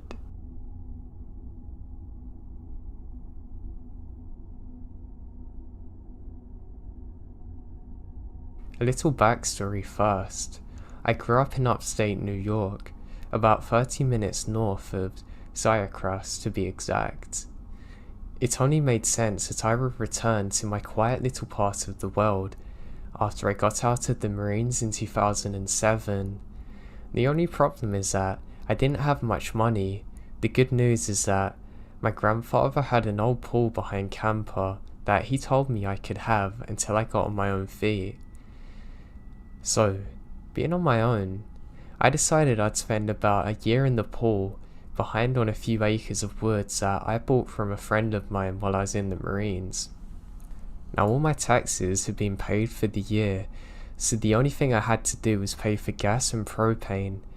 I managed to avoid looking like a crazy mountain man by showering and washing my clothes at a local truck stop / diner, even getting a pretty decent job working security. I filled the rest of my time working odd jobs for extra cash. Alright, so for the main story. It was mid-April. I was sitting next to a nice low fire while listening to my battery-powered radio, watching nightfall in the woods. I had gotten a nice dinner at the diner down the road, so I didn't have any work for the next few days. Generally, I don't see anyone in the woods for weeks at a time, so I wasn't expecting it when I hear a scream to break the silence. I shot up, grab my shotgun, and get out of the camper and check the chamber to make sure it's loaded. I stood on the edge of a small clearing, strained my ears to listen for any sounds. It's generally hard to pinpoint sounds in the dead of night in the woods, but luckily I hear some shouting and car doors slamming, so I knew that the sounds had to be coming from the main vehicle trail a short distance from my campsite. I made my way to the trail as fast as I could in the low light, and before I get halfway there, I heard another clipped scream to my left. I could hear a rustling in the brush. I slowly made my way there, and to where I think the noise is coming from. I come out of the woods right next to a man who had a woman pinned to the ground, just standing over her.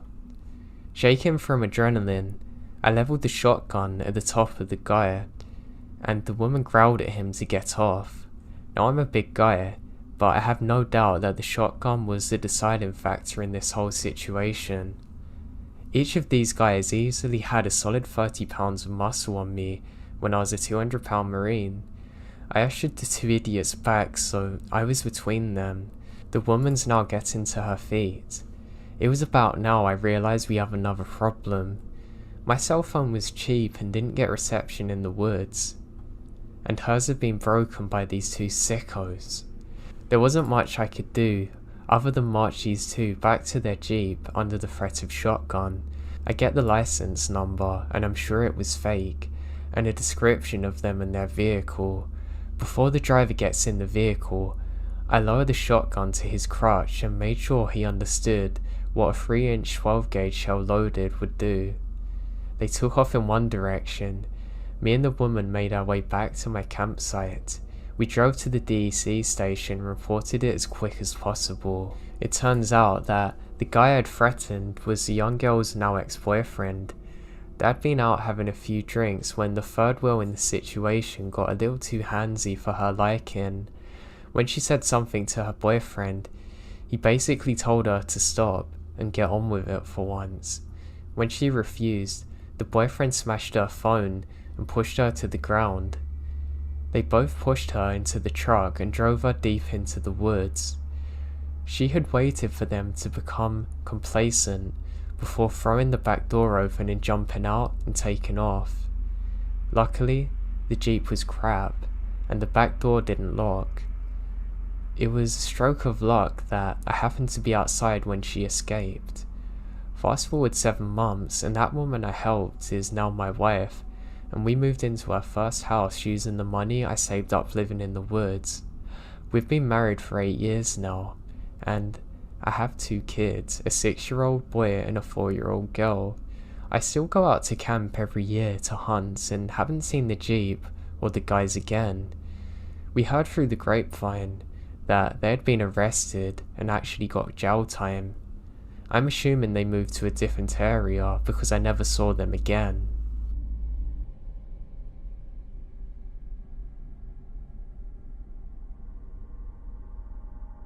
I live in a suburban part of a small rural town in eastern Missouri, in a pretty quiet neighborhood. We've had 1 crime here in the past 3 years, and it was me who committed it. A jaywalker. Comprised mostly of elderly women and single mothers. We own 4 vehicles: my car, my mum's van, my stepdad's car, and my mum's old truck that's illegal to drive now. So I was home alone, about a week after my graduation, while my stepdad's at work. My mum was talking to my youngest brothers, and they had to go to the doctor's office, so they left. And my 2 middle brothers were at their friend's house, so I was lounging on the couch in my fuzzy robe and underwear playing Fallout. Good game. My stepdad is a professional chef and does 80% of our cooking at home. I have terrible anxiety and an addiction to investigation discovery. So whenever I'm home alone, I keep the longest, sharpest knife on myself or within an arm's reach at all time. It may have saved my life. Or something. This is confusing. There's a knock at the door, and it's not too suspicious. We frequently get solicitors and Mormons in the neighborhood, so I wasn't worried. Being a cautious person, I peek out through the curtains just a bit to see who it was. I'd seen this guy around the neighborhood before, walking around, and I don't feel threatened by him, since if he got physical, I had at least 5 inches on him and a knife. Anyway, I want to open the door, and I do so, figuring that at worst, I can politely turn him away, tell him I wasn't interested and go on with my life. At best, well, not gonna lie, he's cute in a generic way. So, I open the door, resting my hand on the back of the couch, where I've hidden the knife under a blanket, just in case. As soon as I opened the door, I knew there's something off. I've got a blunted effect due to a combination of depression, PTSD from abuse, and schizophrenic type personality disorder. So, I'm grown up, and I'm used to using fake facial expressions to fit in. I thought maybe he had similar problems because his face was not normal. He had a big friendly smile, right below a pair of absolutely dead eyes. "Hey beautiful, day out. Mind if I come in for a moment?" he said awkwardly. I kinda smile awkwardly and say, no, my mum don't like having strangers in. "Oh," his smile gets bigger. "What are you doing?" At this point, I'm starting to feel nervous. I shrug. Can't complain, I guess. "Are you here to sell something or tell me about God?" He shrugged back. "Oh, you know? Can I come in? Maybe talk to your mum?" I'll go get her. She's in the backyard." I moved to close the door and step back, not turning my back to the dude. Before I closed the doorway, he reached out and stops the door.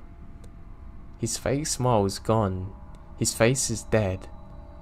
Not angry, just dead. You're home alone. Your mum isn't in the backyard.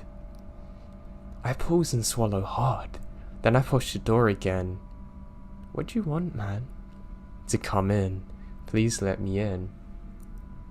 I reach over, quickly sliding the knife from under my blanket and pointing it at him, saying, I'm not gonna let you in. Leave.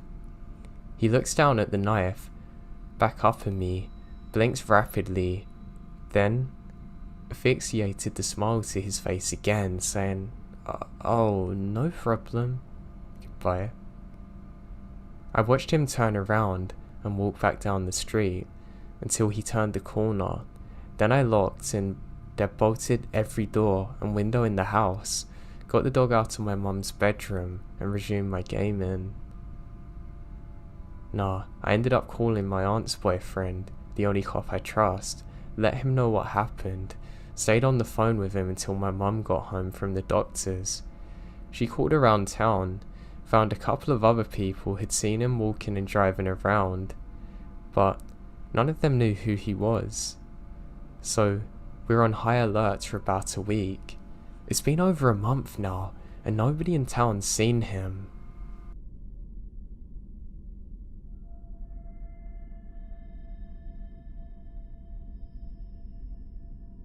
This old memory of mine, I've been talking about a lot because of the recent news of the Delefi murders. As the man I'm talking about looks similar to the first sketch, but this is 20 years ago and the sketch is now irrelevant. But anyway, when I was 12, I lived in Flagstaff, Arizona. If you're not familiar with this part of Arizona, it's not what you think of when you think of Arizona. It's a pondosora pine forest with mountains, and it snows in the winter. Anyway, across the street from my home was an entrance to some woods with paths. As my parents worked, and I was the first one home after school, it was my responsibility to walk the dog. Usually, I would take him just inside the woods entrance so I wouldn't have to pick up his crap from under the rocks that would usually be in sight. Now, usually, I was too afraid to go into the actual woods, even with my dog, because he was stronger than me and didn't listen to me well when we were outside. The other reason I didn't like it is the wolves, packs of wild dogs, sometimes cattle, seriously, and of course, anything lurking. But this day, I felt adventurous, I guess, and took him over there.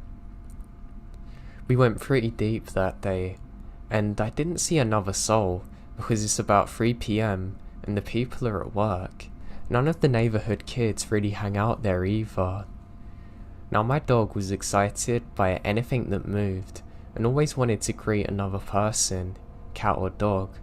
But this day, on the way back, I remembered him being steadfast, still pulling, walking me along on the way back home, ignoring squirrels and trees blowing in the wind. Then, out of nowhere, a man appeared on the trail in front of me. Now when I say out of nowhere, that's exactly what I mean.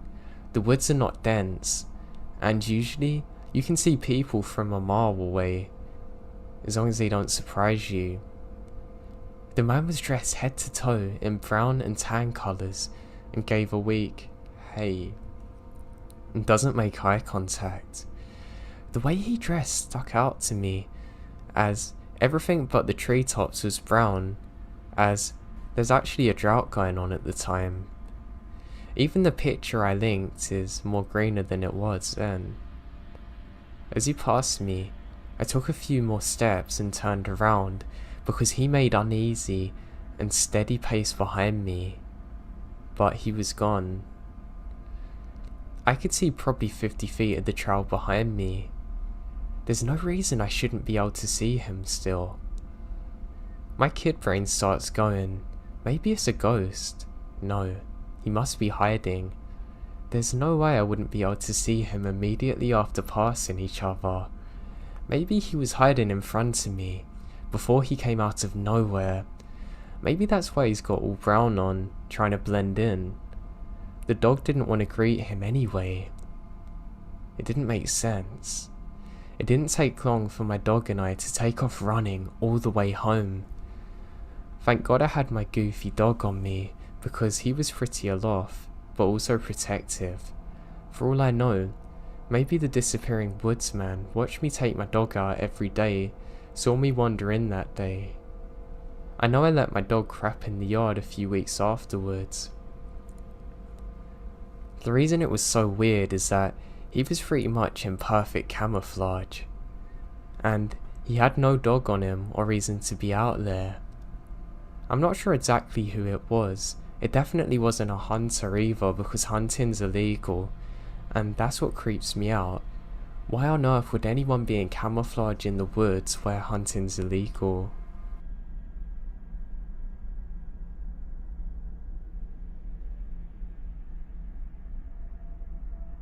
My boyfriend and I went backpacking in the mountains. I'd been camping before, but only camping in a car, so never had to carry a bag on me for a long period of time. So this is my first time actually backpacking. Now after getting lost trying to find a parking lot, the map swore there was, but there actually wasn't. We drove around the mountains, finally finding a parking lot we could stay at. We'd planned to walk down the mountain, camp, then walk back up the following day. About an hour in, it's maybe 6 PM, and we come across this guy sitting off the side of the trail, cooking in a cheap stove. He said to us if we know why we're there and where we're at, and saying can we point him in the direction of a certain place on the mountain. He says he's parked there. He continues talking about how he had a friend drop him off who was going to pick him up at point A, and then changes his story to that he's parked at point B, and then said another friend dropped him off and went to hike somewhere else, and that he needed a map or something to get to point C. Yeah, I'm confused, and I don't like his story. We finally bid the dude good luck, saying we can't help, and continue down the trail. Now the trail is poorly marked and doesn't correspond with the map we found online, so we're really confused when we come to a horse trail with no markings to tell us if we're on the right path still. We decide to go down the trail and see if we can find a place to camp for the night, and find our way out in the morning. Both sides of the trail are lined with barbed wire, preventing us from being able to camp there. Eventually, we run into a huge puddle in the middle of the trail. We decide to turn back and go back to the part of the trail before it turns into a horse trail. That way, we can camp there for the night, because it's really dark and we're tired. About 20 feet behind us, we see the man from earlier. He talks to us again, and through conversation, we learned he had heavy narcotics, including fentanyl, and another one I don't remember the name of. By this time, there's so many red flags, so we took off, deciding to go back to the car and just drive home now. We live 4 hours away, and we're about 6 miles from the car, so we take off up the trail as fast as we can go. I got severely dehydrated on the way and was struggling. I have lots of water, but it's very hot out. And we're practically running up the mountain now. Eventually, I start hallucinating, thinking I'm vomiting blood, which is red Gatorade, or there was blood coming from my shoes, which is sweat. And there may or may not have been a bear somewhere nearby, but I could have hallucinated it also. We ended up doing the full 6 miles up the mountain in only 2 hours. We reached a parking lot, and that's when I gave up. I decided to wait on a branch while my boyfriend got in the car. The parking lot was curved, so we're out of sight from each other. But he finally came back down to me with the car and helped me in. We found a gas station and slept for a little while before heading home. As we're driving out the park, We see a warning sign saying there may be an escaped convict in the area.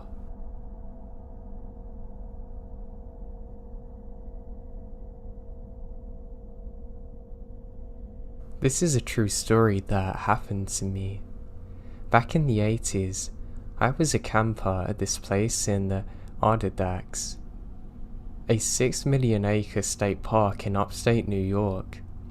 All camps have their own customs, and I'm not sure if this occurred elsewhere, but if sitting around a campfire and smoke was blowing in your face, we would utter the phrase, "I hate white rabbits," and I swear this worked.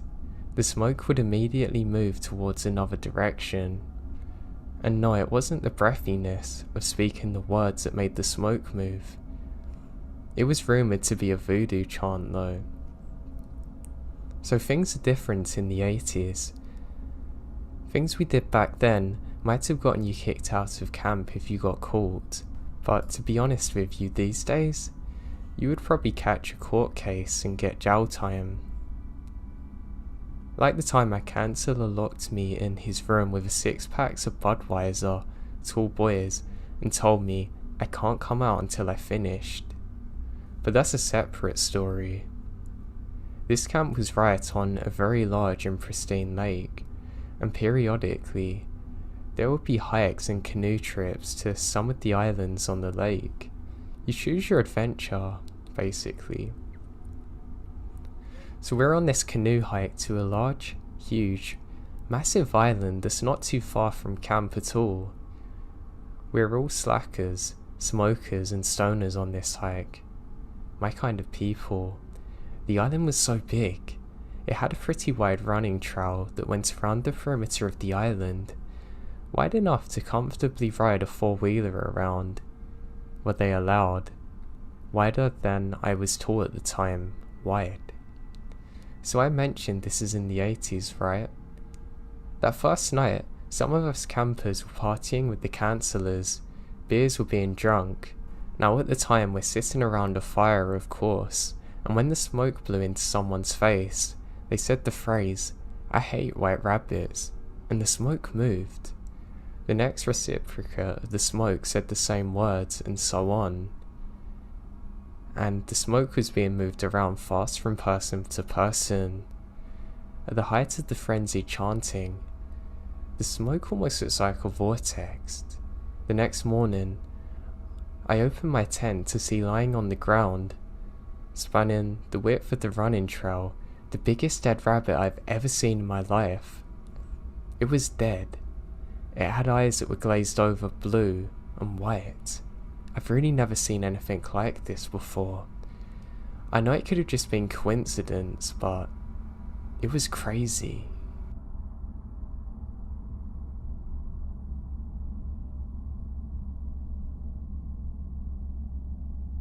This happened a couple of years ago.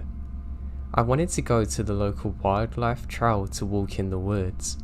I'd gone several times to hike and jog.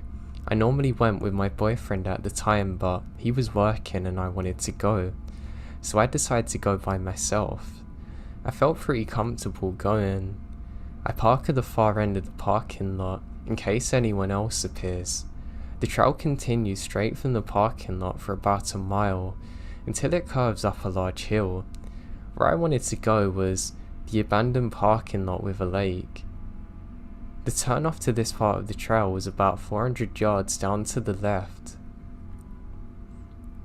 Once you turn left, you have about 200 yards of flat trail before it inclines. This inclined section is loose gravel and it's quite noisy when you walk up it. The last section is about 100 yards. I felt pretty at ease going along the straight trail before I turned left. When I hit the incline, I began to feel uneasy. I brushed it off as being overly paranoid and continued. As I went about halfway up the incline, I began to hear crunching and snapping of twigs in the woods to my right. It sounded about 100 yards off.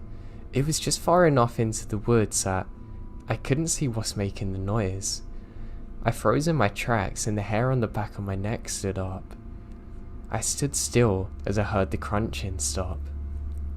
Stupidly, I brushed it off as a deer or bobcat. I continue up the path until I hit the end of the incline. That's when I heard this thing in the woods beginning to run at me. I froze in fear, my heart beating 1,000,000 miles an hour. Every hair on my body stood up. I was rooted in place. That's when I saw him. A man was running straight for me while holding something in his hand. I began to run down the incline back to the main trail. I was slipping and sliding down the gravel. I looked behind me and noticed how that he's at the top of the incline already. He had this evil look in his eyes. I noticed the item in his hands was a knife. I almost slipped up due to me looking back at the man. He called out to me, "Get back here now." His tone was malicious. I sprinted as fast as I could and took a hard right back onto the main path. When I hit the parking lot, I didn't look back. I unlocked my car and started as quick as I can. Right as I was backing up, he emerges from the trail entrance. He just stands there, partially covered in the shade of the trees. As I tear through the parking lot and onto the highway, he just stares at me. The biggest, creepiest smile comes across his face as he slowly waves at me as I get onto the highway. I never went back to that trail. This encounter has scarred me for the rest of my life. I hate walking through the woods now.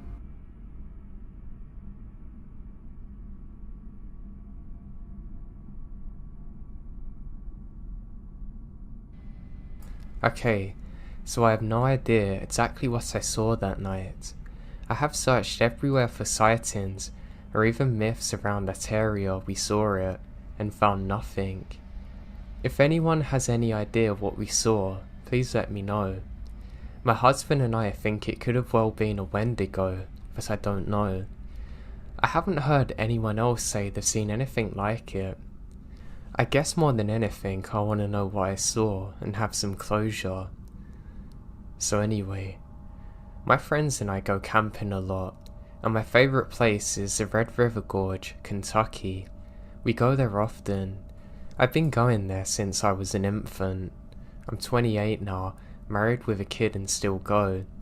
It's the coolest place to go where I live, and you can actually see the Milky Way pretty much every night. I mean, it's perfect for stargazing, and I've seen a shooting star every clear night that I've been there. When we go there without our kid, we might have a hike and stargaze for hours. Our first experience happened when we were night hiking, and we would go on trails we knew well, and we used frequently during the day. Ones with log fences and gazebo resting places. The most used trail is in the National Bridge State Park that leads up to the Natural Bridge. The trail is around 2 miles uphill depending on where you're starting. Now I've done this trail every summer of my life and could do it blindfolded. It has wooden steps, carved rock steps, log handrails, multiple sitting points under a roof, trash cans, but after reaching the main trailhead there's no lights at all. It's used often, and while it's uphill and the difficulty is low, as long as you have a good grip on your shoes and water, you'll be fine. My friends have done it with me multiple times and we're confident as hell at it. Hiking this trail at night is not allowed, but the woods have never really been a problem for me and no one really cared about the closure times. When we use this main trail to hike to the top, we would park in a lot designated for the Pull and Hoedown Island. You walk across the road that leads to the pool, and you're at the first trail marker. You go up the gravel for a while and past the Natural Bridge State Park Lodge. There's a waterfall and some lights, so it was best to go fast and watch out for rangers that would tell us to leave. Then walk across another road and there's a mini shelter to sit on or a small rock where you can rest your legs. Then it's the beginning of the top of the trail. The night was weird to begin with. As soon as we started the hike, The clouds took over, and it appeared we'd be walking for nothing even to stargaze at. But we went anyway, just in case it cleared out by the time we get there. In the beginning, it was normal, and paranoia was kinda setting in, but eased up a little. You know you've reached the bottom of the bridge when you see a giant limestone wall. Now during this time, there was a gazebo that sat to the right of this wall, and the trail continued and followed next to the wall. When you come far, there's a fairly steep part of the trail, and the gazebo is welcomed. Now my husband, my best friend at the time, and I all sit on the gazebo steps. The bench is under a roof, and even darker than the rest of the outside, so we just stayed on the steps, facing to where we're looking downhill at the trail that follows the limestone wall. We each have a bright LED headlamp and a handheld flashlight. We don't usually look at each other when we night hike because the lights are so bright. We sit in a line like the Lord's Supper and walk in a line staggered so we don't blind each other. It's after hours at this point, so no ski lift rides had gone on for hours, and the rangers had already done the sweep and left before we could get there. We left no time between them making sure the trail and the top were clear and start our hike. The ski lifts takes you to the top, but there are workers that stay and do counts and only leave after it's clear. I guess I have to make these points because that's what I was thinking when what seemed out of nowhere, a girl with a headlamp begins to walk down the trail. This is kind of odd really. She's in a sundress and flip-flops. This hike is uphill, and while it's fairly easy to hike up, it's not easy to do without real shoes or water. She'd have to have hiked up and down to get to this point without food or water, which is a massive challenge. Her light seemed almost blinding too. When she reached where the trail turns from in front of the gazebo to down where we came from, she stopped. She just stood there, how a human is presented in an anatomical drawing. She was looking directly at us all, sitting there, and her light made me bring my head up. It was so bright that I literally had to shield my eyes. She didn't turn away from our light at all, or even seem bothered. She had 6 LEDs shining directly at her face. I say hello. She said, kind of with a pause between every word, something like, "Hello, how are you?" I said something like, "Good, how are you?" And she took an even longer pause before saying, "Oh, I'm fine." And she just stood there with her hands to her side, facing down, staring at us. Her light made it impossible to really see her face. It was unnaturally bright. I had my hand up the entire time to not be blinded still, until she turned and slowly walked down the trail part we just came up. She got to the part where the trail turned, and we saw her light just stay in that one spot for a minute, until she turned and the light faded out of sight.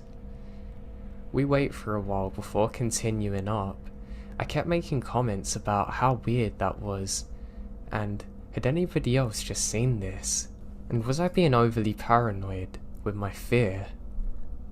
And why did no one come after her? Why had she done this all alone at night? And somehow without being found by any ranger? We got up after a bit and started back up to the top.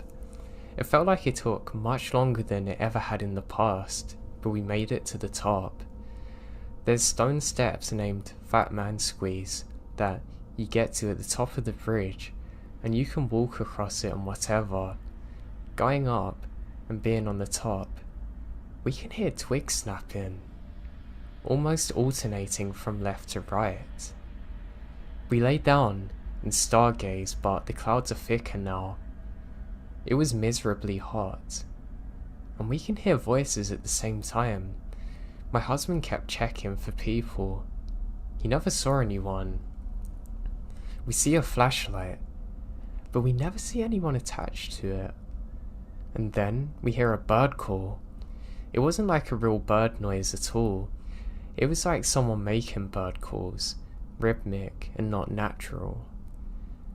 I'm convinced now that we're not alone, and hadn't been alone at all during this.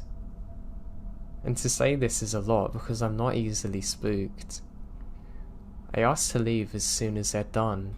They then tell me that they're ready to go right then and there, and that scared me. It showed that I wasn't imagining all of this and they're just as scared as I am. We began going down the way we came from, and it felt like it was taking so long. We were going steady and quick, and it was downhill, but we were not making any ground, it seems. It's hard to explain, but it was so weird to the point that I said aloud, "This feels much longer than it should be," and everyone agrees with me. I keep looking behind me with the flashlight, and my husband kept looking out to the sides. I kept feeling watched and couldn't figure out where the footsteps were coming from. It sounded as though they're coming from all directions. I would turn my head in the direction of a sound and not see anything. When my husband was walking, he kept saying he was catching eyes in the flashlight. Usually you catch a raccoon's eyes spying on you. But he was afraid maybe it's a bigger animal like a bear or something. And even weirder is that he never seemed to catch contact with it truly when his flashlight went over it. By now, we're hiking down a semi-flattish area compared to the downhill hike we've been doing at least. The log fence or handrail or whatever it's called is on our right side. Now, we're walking in a row within reaching distance of this barrier, and my husband just stops walking altogether and says, "What's that?" But the question is more of an alert than a question. I move my headlamp in that direction and don't see anything at first. Then, both of his lights catch a shape, and then my headlamp also does the same. I move my headlamp to the center and catch it while my friend simultaneously finds it in her lights as well. All six shine on a kind of reflective grey creature. It's bent in a crouching position, kneeling on its front leg, and it starts turning towards us. It starts to turn slowly, and my mind is racing. It looks like a human, but it's too big. People mistake human shapes for what's actually bears, but this is skinny. It's thin and big, and almost white. It's so light grey. Its skin resembles that of a dolphin. There's a shine to it, and our lights get reflected a little way when they're on it. It gradually comes to a standing position in front of us. Its head is long, and its eyes are in a human position on its face, not on the side like most animals. We can't see other facial features, just big, almost empty holes or pits where its eyes are. It looks directly at us in our lights. The way it stood is almost intimidating, almost like when a snake raises up and flexes their necks in a wild fashion to show how strong and smart they are. It was like it was stepping up for a fight, from crouching, then standing directly in front of us. The arms hung down so low, the hands seemed way too long. Its hands had to be by its knees easily. I guess it stood 9 feet or so, and not that far in front of us. No, it has no hair at all, and its head is large. I couldn't process what I was seeing. I was truly frozen. Then, I just feel my husband hitting me, yelling, "Run." I start to understand we have to get away from this thing, and it pivots and runs to the right, going backwards on the trail so it could get around the barrier and onto the trail behind us.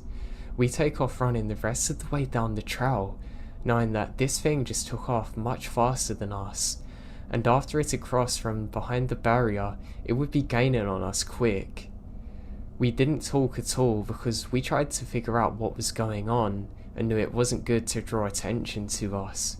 We kept running as fast as we could, but some areas are steep. It literally never feels as though we're out of sight from this creature. And we made it to the trail beginning with the gravel, and we can hear something to the side crashing down through the forest.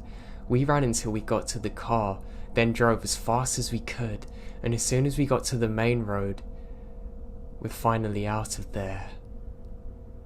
When that thing looked at us, I knew it was smarter and faster than us. I knew that if we didn't react, something terrible would have happened. We made it back to where we're all staying, and all of us took out our phones and wrote a note of what we saw. We haven't spoke about it until after, and we all looked at each other's phones and the stories are all exactly the same.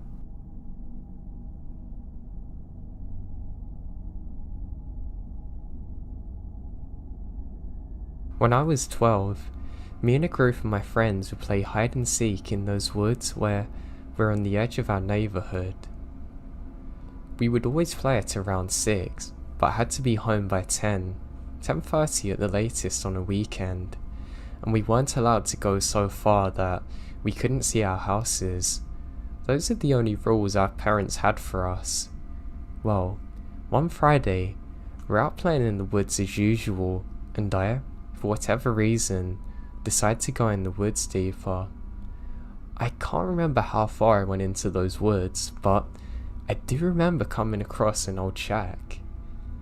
I considered using it as a hide-in place, but then I thought that they wouldn't come this deep into the woods to look for me, so I decided to head back. However, when I start to head back, I turn my head to look at the same shack one last time, and for a split second, I see someone peeking around the door. Whoever it was quickly turns their head back when they saw me, and I don't pay much attention to it and head back. I'm about halfway through my walk when I hear, "Hey kid, come over here." I look back and see an old man hiding behind a tree, gesturing for me to come. I know better, and took off running. While I was running, I heard him yelling, "Wait now, come back," and I could also hear the sounds of other footsteps accompanying him after me. When I got to the end of the woods, I ran into my friend's house, who was wondering where I was. I told them to get out of the woods, and we ran to our friend's house. I told them what happened, and eventually, I told my mum what happened too. Our parents called the police to search for the woods, but they never found anything, and our parents never let us play out again after that. Old man living in the shack, you could still be out there. I just hope you get caught and haven't done anything worse.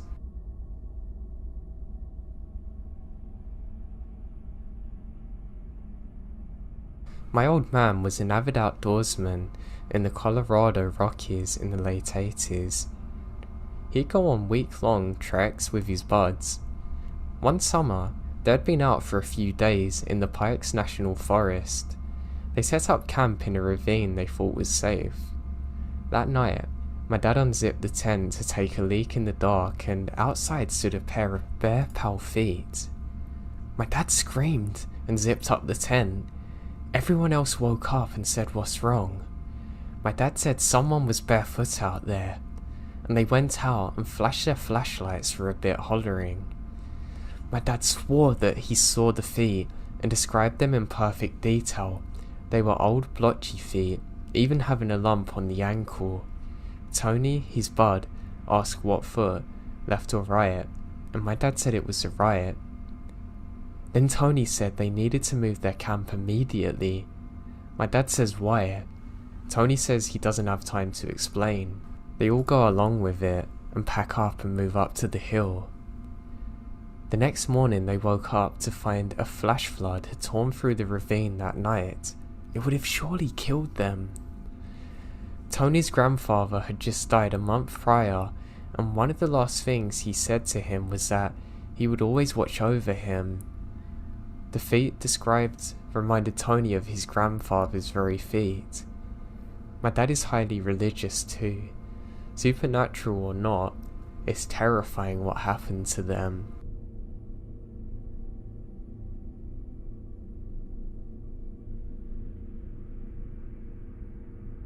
So this happened to me when I was about 7, and I lived in Portland with my grandparents. Now my grandma and I would always watch Lost together every night, and then the news would always come on afterwards. When we saw there was a sniper that was going around our area, in the woods somewhere, and they were looking for him, and lost his location, it blew our minds.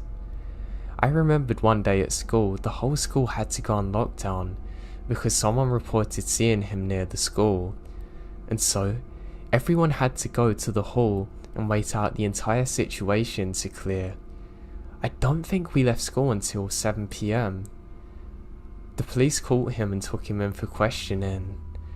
Later on, we found out through the news that he was hiding out in these small woods that are behind our house, literally meters away. Now my grandma and I would go for bike rides and walks most evenings. The only reason we hadn't was because of the shooter. I refused to leave the house for a good week or so because I was scared that he'd still be out there, and I wouldn't let my grandparents leave either because I was so scared something bad would happen to them. To this day, I still have a mini panic attack every time I go near them woods. Just the thought that at some point in time, only meters away, there was a killer waiting in the woods in camouflage terrifies me.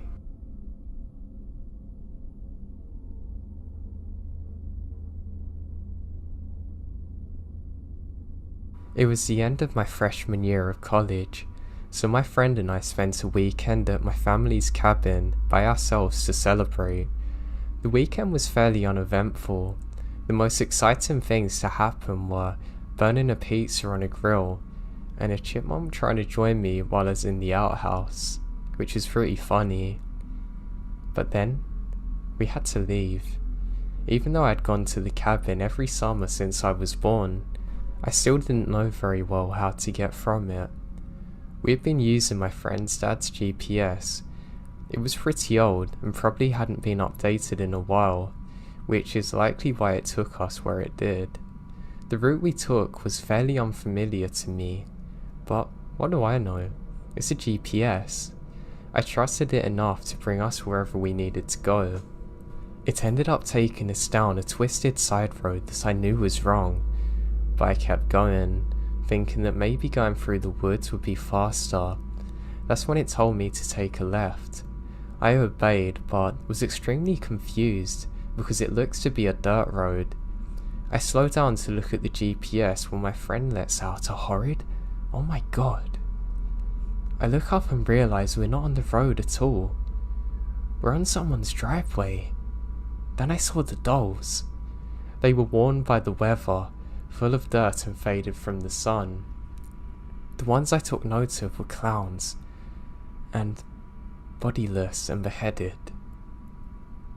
There were so many, I can't even make out how many there actually are. Every single one's hanging from a tree. My friend and I were both shrieking at this point. Her yelling at me to back up and get out of there, me yelling what the hell over and over again. We safely got back to the main road and followed that until the GPS gave us a different route, which took us home without incident. Although I didn't see the person living in that rundown house, it was one of the most terrifying things that ever happened to me. It didn't even feel real when it was happening. It felt like I'd been dropped into the middle of a horror movie about a serial killer with some doll fetish or something. Sometimes I wonder what would have happened if the person who lived there actually saw me pulling up, but I try not to let my imagination get the best of me. I hate to think of whoever's responsible for that house, if they still lived there.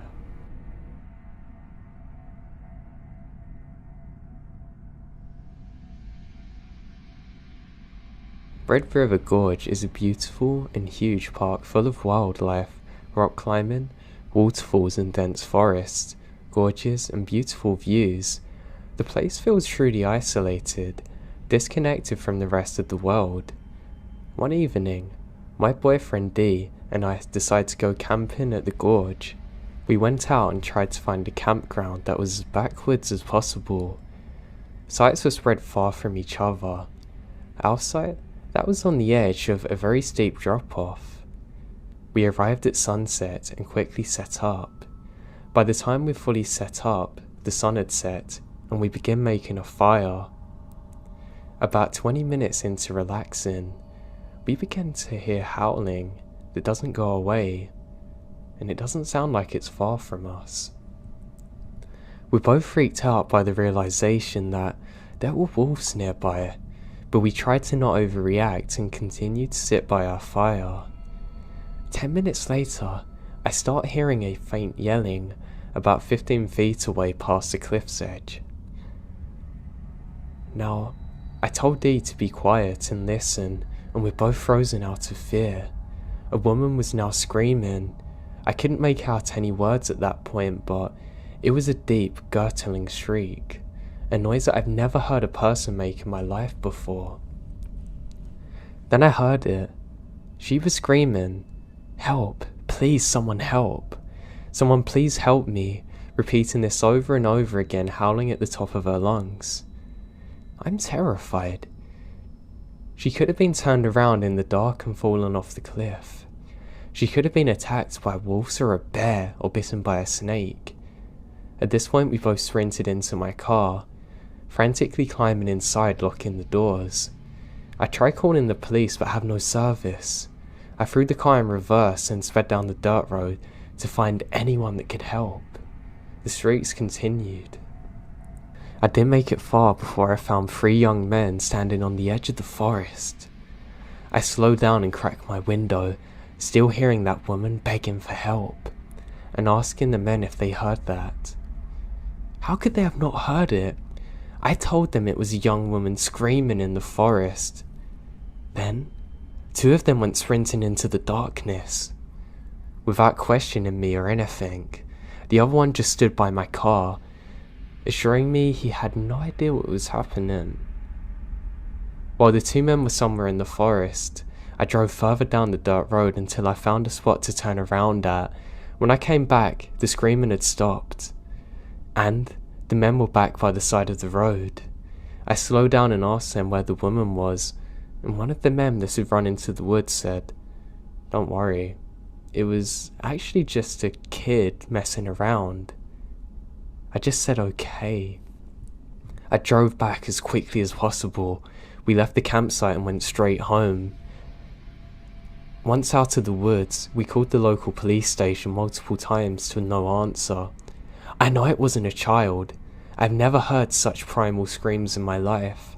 It made my skin crawl and my heart race just thinking about it. What did those men do that night? What was I a witness to?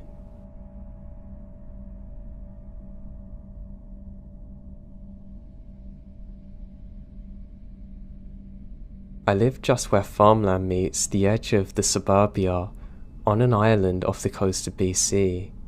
The climate here is sub-temperate rainforest, so the natural and untouched landscape is incredibly wild, dense and lush. I'm keen on endurance cycling, and I take full advantage of the trail network in the forest surrounding my area. I work long hours, so most of my winter rides are in complete darkness with my trusty trail light. One section of my home trail winds through a rainforest bog full of hundreds of trees. They're huge. It's absolutely beautiful in daytime. It feels like a magical place with shafts of sunlight piercing the fog, hundreds of different species of flora, and there's so many wild animals out there. It's really beautiful. Now at nights, my gut starts tightening as the thought of passing through this mile-long section of trail appears. One day about a year ago, I was lucky enough to get a chance to go for a ride through it, so I took it. It was cold and very rainy, with few other people out on the trail. I had packed thermos of hot coffee in my backpack, and I thought the rainforest-style bog was the best place to take a rest as any. Now, I chill out. I have an interest in botany, so I was looking closely at the lynches growing off of the huge Douglas fir. But suddenly, I felt distinctly not alone. No biggie. Lots of people use a trowel, although not many are out there that day because the weather's so wet and cold. And that's when I heard it. A meow. That's odd because this isn't a good place for a cat to be alone. We have cougars and bears, but I hear a meow again. Except this time, it was canned and robotic sounding, like somebody playing a bad audio file with a cat. My gut starts to clench. It just sounded wrong somehow, and I can't figure out why. My hands were shaking when I unzipped my backpack to put my coffee thermos back in. I felt waves of nausea roll over me, and the air suddenly felt dense and thick. I was in a rainforest surrounded by trees and moss, but I felt like I can't get enough oxygen. I hadn't seen anyone for at least 10 miles, and I was distinctly aware of how far I was, and I couldn't really get any cell reception here either. Now, I hear the same meow again, but this time closer. I've never heard a cat like this before. It sounded like an imitation of a cat or a person saying meow.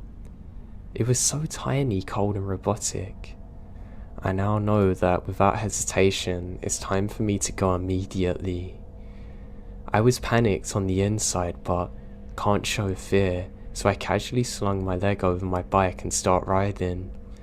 As soon as I got out of the bog, I ride the rest of the way home like a bat out of hell, glancing over my shoulder every few minutes. I can't see anything. I will never forget this experience for as long as I live. I've had some pretty disturbing things happen on my night rides, but nothing ever like this. I hate the fact that clearly something was imitating a cat, and I'm sure it was a recording. God knows who was out that deep into the forest too. I just hope I don't encounter this again.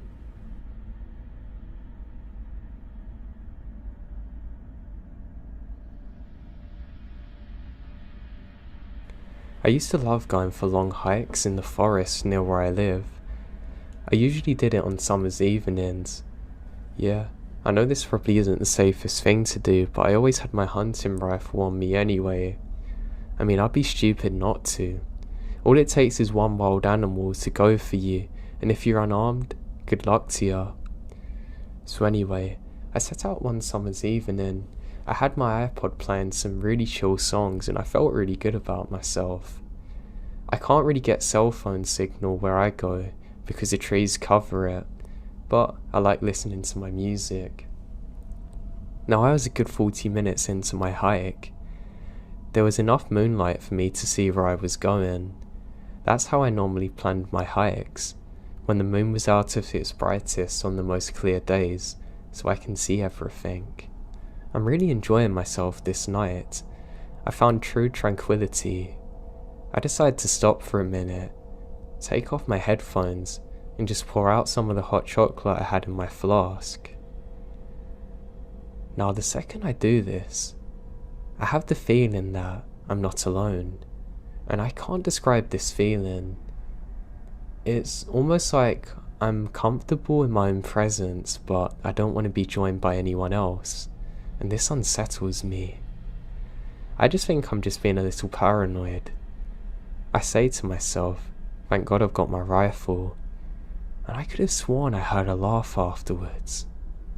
No, it must have been just an animal, surely. So I go about drinking my hot chocolate. As I do so, and I'll never forget this, I hear someone whisper behind me, "Mind if I have some?" And a terrifying laugh follow. Now the next few seconds is a complete blur as I fumble, fall over getting up, grab my rifle, and scream myself and sprint in the complete opposite direction to where I heard the voice and back onto the trail. I try and scream out that I have a gun, but I can't get the words out. What's worse is I hear rustling behind me. I continue sprinting up the trail, only to slip temporarily again, and now on my back. I lay there wondering whether it's better to pretend I'm still. I look behind me, and I can see what appears to be the butt of a cigarette lit in the distance. Well, looks like I'm gonna keep moving then. I get up again and scream I have a gun and I'm not afraid to use it. What's worse, I'm sure I hear laughter in the distance after saying this. I sprint all the way back to my car. I don't even bother going back for my flask for anything. I immediately get on my radio and call it into the park rangers in the area, who say they're going to check it out and they want me to show them exactly where it is. I say you've got no chance and speed out of there. And the whole drive home, I can't stop thinking, who in their right mind was out there? How long were they stalking me for, and what on earth did they want? They clearly weren't mentally sane, whoever or whatever this was. Now, I don't believe in the paranormal, but this could have easily been something like that, because why would you be out there with no torch or anything? Maybe it is an insane person. All I know is that I never got to the bottom of it, and I never went out on my own in the woods at night again.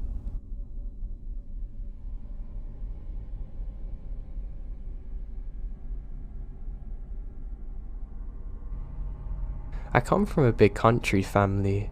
We live on a farm. We raise our own food and meat animals, and we hunt and process. My dad's first cousin is even a licensed taxidermist, so we get a lot of hunting in. For a bit of backstory, on the homestead I grew up on and that we still live in, it was my parents, my pop's first cousin and his wife, me and my 4 sisters, and my 4 female second cousins. So 4 adults and 9 kids. And sometimes my pop's brothers come to stay with us too, especially during the hunting season. So hunting season is on, and my pops and his brother and the cousins we live with are all getting ready to go hunting. Some of the kids decide to tag along with me, my sister and my cousin. We get permission from one of my uncle's friends to hunt his lands away, and it's basically on several hundreds of acres of forest.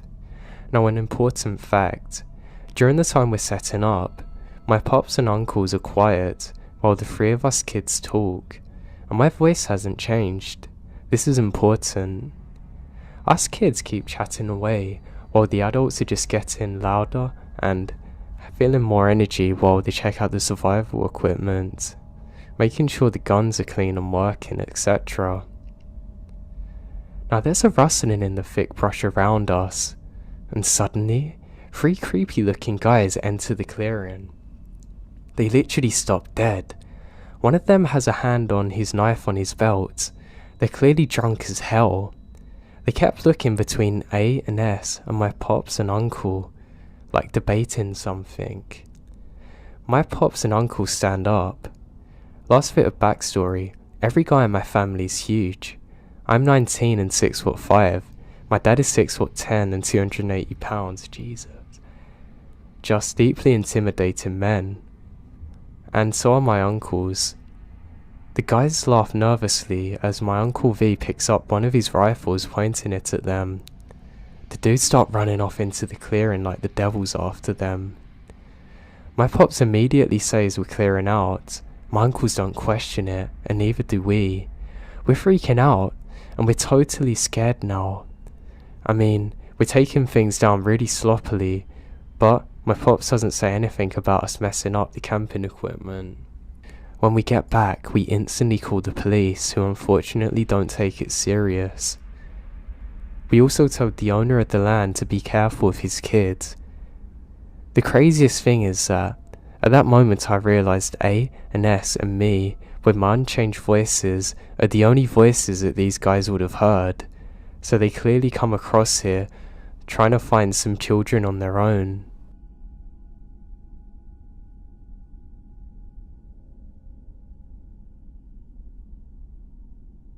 Just down the road from where I lived a few years ago, in southeast Australia, is an opening into about 100 acres of woodlands and bush that I frequently went into when I was younger to do the usual things, riding and camping, etc. I was out driving at around 11:30 with my girlfriend, and as we're in the area, I decided to show her the woodlands while we sat in the area, as she enjoys everything to do with nature. And it's still summer, so it's an extremely warm night. I left my car with the light shining into the trees as we weren't going too far in, and it was pitch black inside, and the two of us just kind of sat around chatting and just relaxing. She was sitting on a sort of map of the area that had been used before, and there was some plastic around us. I kept getting this feeling like we're being watched though. Now I've read on here a few people have said that they felt like they're in danger, although nothing around them was off. Everything was fine, apart from the feeling I had, and I just can't explain it. After lighting another cigarette, my nerves are calmed. I scanned the tree line again and realised that it looked different than before. It was only after starting into the dark that I saw that there was now moonlight, lighting up all around us, and I can see a black shape blocking where we come from before. This I didn't see before. I've got goosebumps just typing this, but the only way to describe it is that all sound just ceased and everything went dead silent for a few seconds. I had this disgusting feeling of dread coming over me as I saw motion in the dark path, as something literally crawls towards us on all fours. Now I've seen nearly every animal in the outback here, and we don't have any large predators like in the US or Europe, but somehow I knew this thing was a predator, and it wasn't hiding from us, and it starts slowly coming towards us, clearly hunting. Now I don't know if my girlfriend saw it or not, as it was kind of dark, but I saw that thing get off on its two legs, just staring at us. Now I'm 6'4", and this thing was about another half meter larger than me, with arms that were far too long. I mean, they're literally reaching the ground. I'm terrified now. All I can make out was an off-white, almost yellowish fur colour it had, and a strange wolf-like head. I wasn't able to move as it stared at me, but it's at this point that my girlfriend gasped, which seems to break the silence between us. I grab her arm, and we sprint to the car, slam into the doors. This thing is tearing after us too. We both screamed. We tear out of there quick, not even looking back. It took us half an hour to calm down enough to talk about what we had seen. We both discussed it many times and know what we saw wasn't fake. We still have no explanation to it to this day. It's really scared me, and I've never went back to that area since.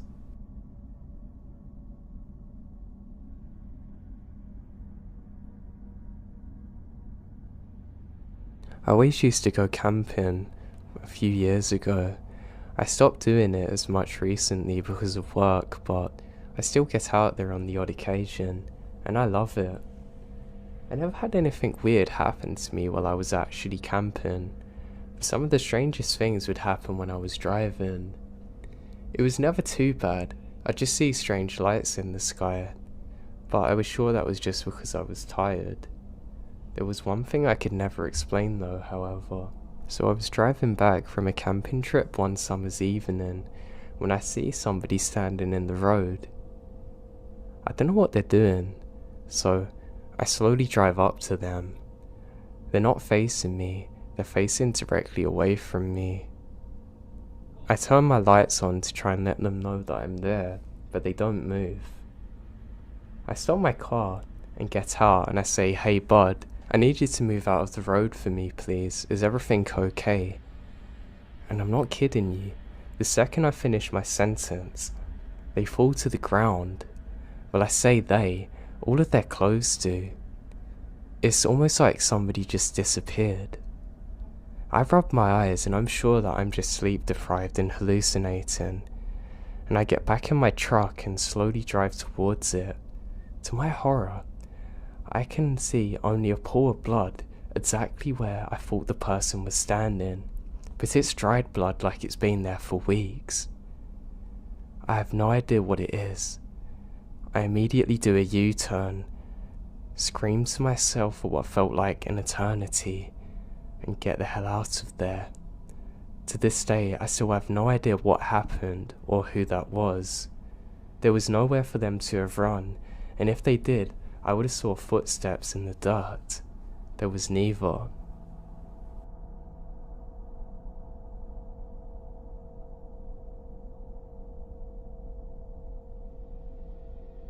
The drive home from work was always a long one for me. I had to drive through miles of woodland roads completely on my own. It was about an hour's drive, but I got used to it. I used to get finished on my night shift at about 10 o'clock, and I'd always turn on the radio and just enjoy my drive. There was one cold winter's night in December that really shook me up though, however. So I'm about 10 minutes into the drive, trying to demist my dashboard, when suddenly I have a feeling come over me like I'm being watched, and I can't shake it.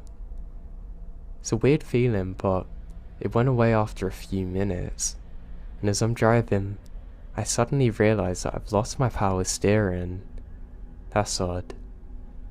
It normally comes on again if this happens, which it rarely does, but then I see my lights go off and my engine cut out. It was almost like somebody let off an EMP in the atmosphere. Everything just stops, and I crawl to a halt. I'm confused out of my mind, but I'm not scared. And as I'm sitting there, I become aware of just how dark it is around me. It's literally pitch black because of the trees. 10 seconds later, the radio comes on, and I can hear a staticky voice saying, "Please don't be scared." And suddenly, my engine comes back on without me turning the ignition, and everything else goes back to normal. Needless to say that I was terrified in this moment. I drive back home as quick as I possibly can. Nothing like it ever happened since, and I still have no explanation to it to this day.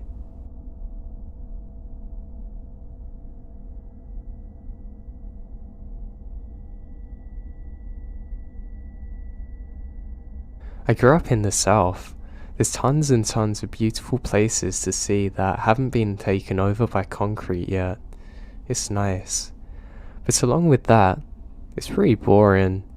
Being a teenager and wanting to go out and have fun led to mostly improvising with your buddies and hoping that something good can come out of the night. There wasn't really a local spot to go and hang out at, like a club or cool bar, and the places that were close to us were boring, because we'd went to them so often. I'm sure if you've ever lived in a rural area, you can understand it. Something that I found a ton of enjoyment in as a team was just cruising around super late at night listening to music. I would fill up my gas tank, grab something to drink, and I'd just drive off until the sun comes up. It was a way to clear my head and relax. Those country roads are always fun to drive down at 2 AM, and was just also the right amount of spooky. I don't know why that made me laugh. Well, one night, I absolutely got more than I bargained for. I can't remember what month it was exactly, but I knew for a fact it was in the summertime, because I was out of school, and I also remember it being a comforting, chilled night. So, if I was to guess, it was probably around July or August. I was cruising around like I always did, and was completely worry-free. I had music blaring, and I'm in my zone. I decided to head down and park just out of boredom. This particular park is at the end of a very long stretch of desolated country road, but 'tis a really pretty drive because of that. When I say desolate country road, I don't mean that it's some dirt road that goes through the woods or anything crazy. It's a normal paved road, but there really is nothing on it after a certain point. The entire road takes about 20 minutes to drive down, and to get to the park after about 10 minutes into the drive. That's where the houses start spreading out further and further before there's none, and just a road leading to a park. I think a lot of the reason I like this drive is, at night, It's so creepy, and there's really no getting over that. I love the adventure of it. Now, the park isn't open for camping or anything. It's mostly just lots of land with walking trails and biking trails set up through miles of woodland. So obviously it's around 3 AM in the morning. It's pretty dead. I made it there and just did a slow normal loop around the park. The night before it stormed so badly. So I remember my parents and I had to take shelter because of the threat of a tornado.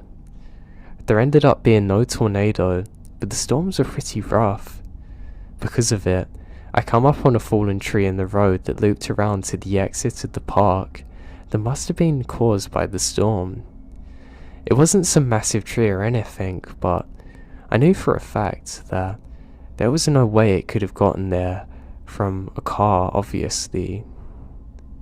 It was pitch black, everywhere besides the front of my car because of my headlights, and because of that, I immediately ruled out backing up the entire way. I just drove when I entered the park. I knew that this was super dangerous and there was no way. At this point on the road, there was flat land on each side of me. I figured that it would make the most sense just to back up to the grass beside me, just a little, and then drive back the way I come. It was a one-way loop around the park, but I wasn't really worried about going out and the wrong way because it's so late. So now I start to back off the road so I can get my car to turn around. All was good until I pull off onto the road. I totally didn't take into account how wet the grass was and the amount of mud there is. My car went absolutely nowhere. My back tyres are completely stuck and were spinning in places where I didn't think they could. I start getting scared now. It really isn't the most ideal of situations to be in. I immediately take my cell phone out of my pocket and saw that I had service, which comes as a massive relief. I call my parents and tell them what's happening and where I was. I'm pretty annoyed, but they said that they're going to pay for the tow truck to get me. My parents both drove their small 4-door sedans, and they said that they would be zero help in the situation I'm in. It was about 45 minutes away from my home and most of human civilization, so I was pretty sure I'm going to be stuck there for at least an hour before someone comes to get me. It's a freaky feeling. But I try getting out of my head and just continue listening to music and playing on my phone. Not really a lot I can do. After I kind of calmed down from the initial anger I had, I started to check out my surroundings. I didn't even notice at first because everything's going on, but in front of my car's placement was a field that's full of deer. It's the most I've ever seen in my life. There legitimately must have been 40 deer just walking around eating grass. The field wasn't directly in front of my car, but if I was to get out and throw a rock, I would have easily hit one. So if I'm gonna guess, they're probably about 30 yards away. I watch them for a little bit, but I'm quickly over it and start browsing through my socials on my phone. They seem to have been over it quicker than I was because they all go back to eating grass after figuring out I'm not going to attack them. After browsing my phone for 15 minutes, I finally get a call back from my parents letting me know that the tow truck guy's coming. He's about an hour and a half away.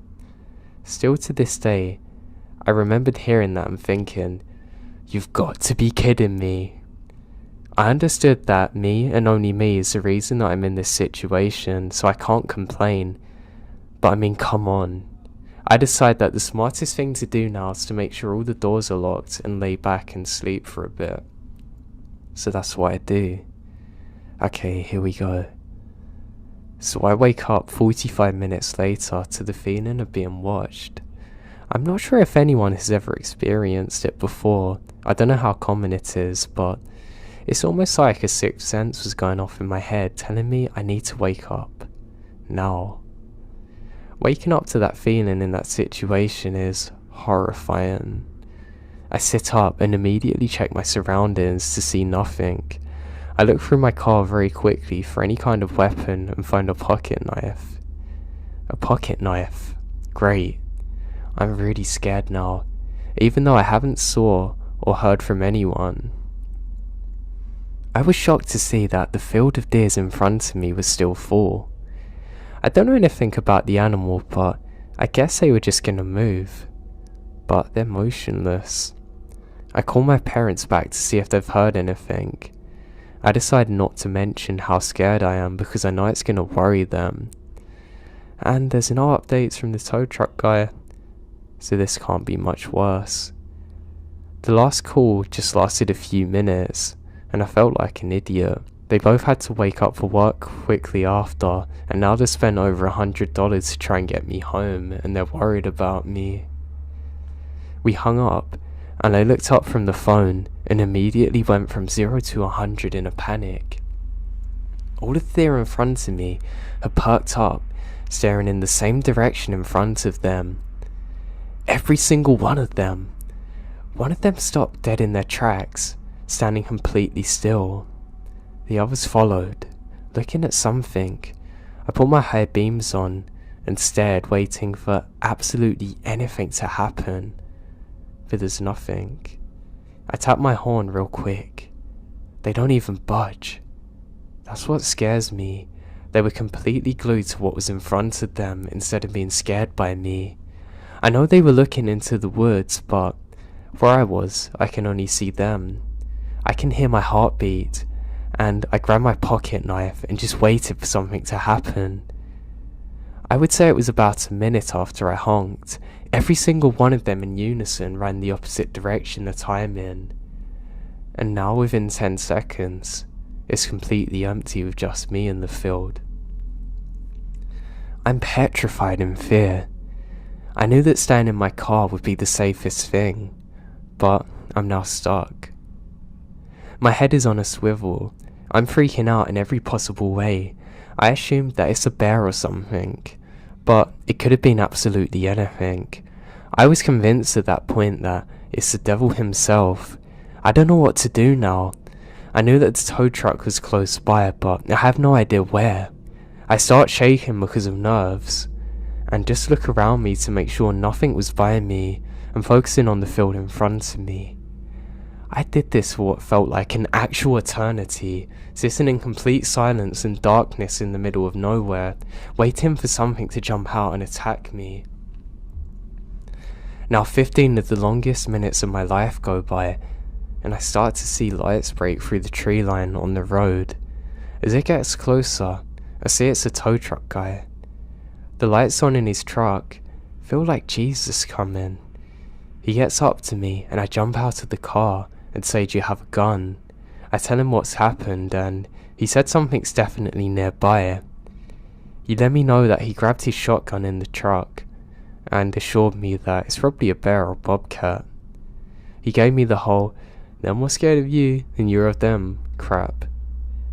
The tree was small enough for him to sort of bulldoze it out of the way, and hooked up my car. He wasn't really listening to what I was saying about the story, but knew I was shaken up from it. The whole time, I still had my eyes glued on the field looking for anything. He was completely done with everything in about 15 minutes, and he told me that to follow his truck out of there and onto the main road's the best bet. I got in my car and was ready more than anything to get out of there. We start to move away from the spot I'm in, and I still have my head on a swivel, completely shaken up. As we're driving away, I look in my rear view, and just out of the way, I could see the partially lit up spot where I was from the vehicle lights. I watch in my rear view mirror as a man comes out of the tree line behind my car and walks into the middle of the road watching us. He's a huge person too. My heart stops. I legitimately start bawling out of fear. I can't see any details of the man. I don't care about that, honestly.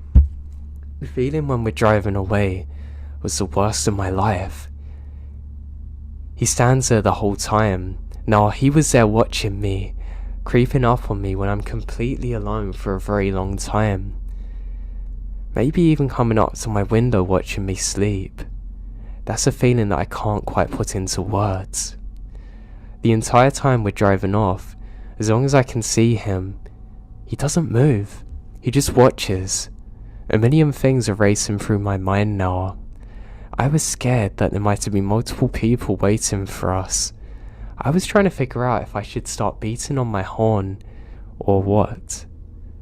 I decide all I want to do though is get out of there, more than anything.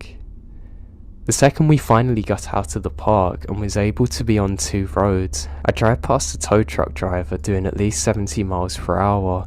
I run inside, quickly saying sorry to my parents and nothing more, run into my room, not sleeping for a single second that night. I was searching everywhere for what could have happened, escaped convicts, whatever, and I've come to the conclusion that I'm never going to know who was out there or what they were planning to do to me. I never told my parents this story either until years after, and it freaked them out when I told them it, even in my older age. I never went back to that park ever again, and I never will for as long as I live.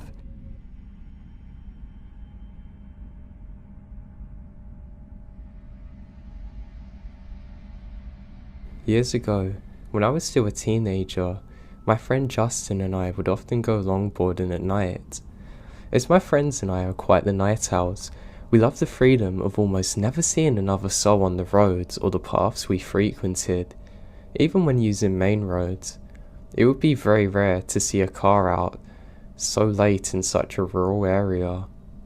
And you could see or hear them coming from very far away due to their headlights and the noise of the vehicle disrupting the peace. We were really into it at the time, and would often ride our boards for miles and miles, not seeing anyone until the sun was up. One particular night, we decided to ride a few miles away from our usual back roads to take one of our favourite hidden routes.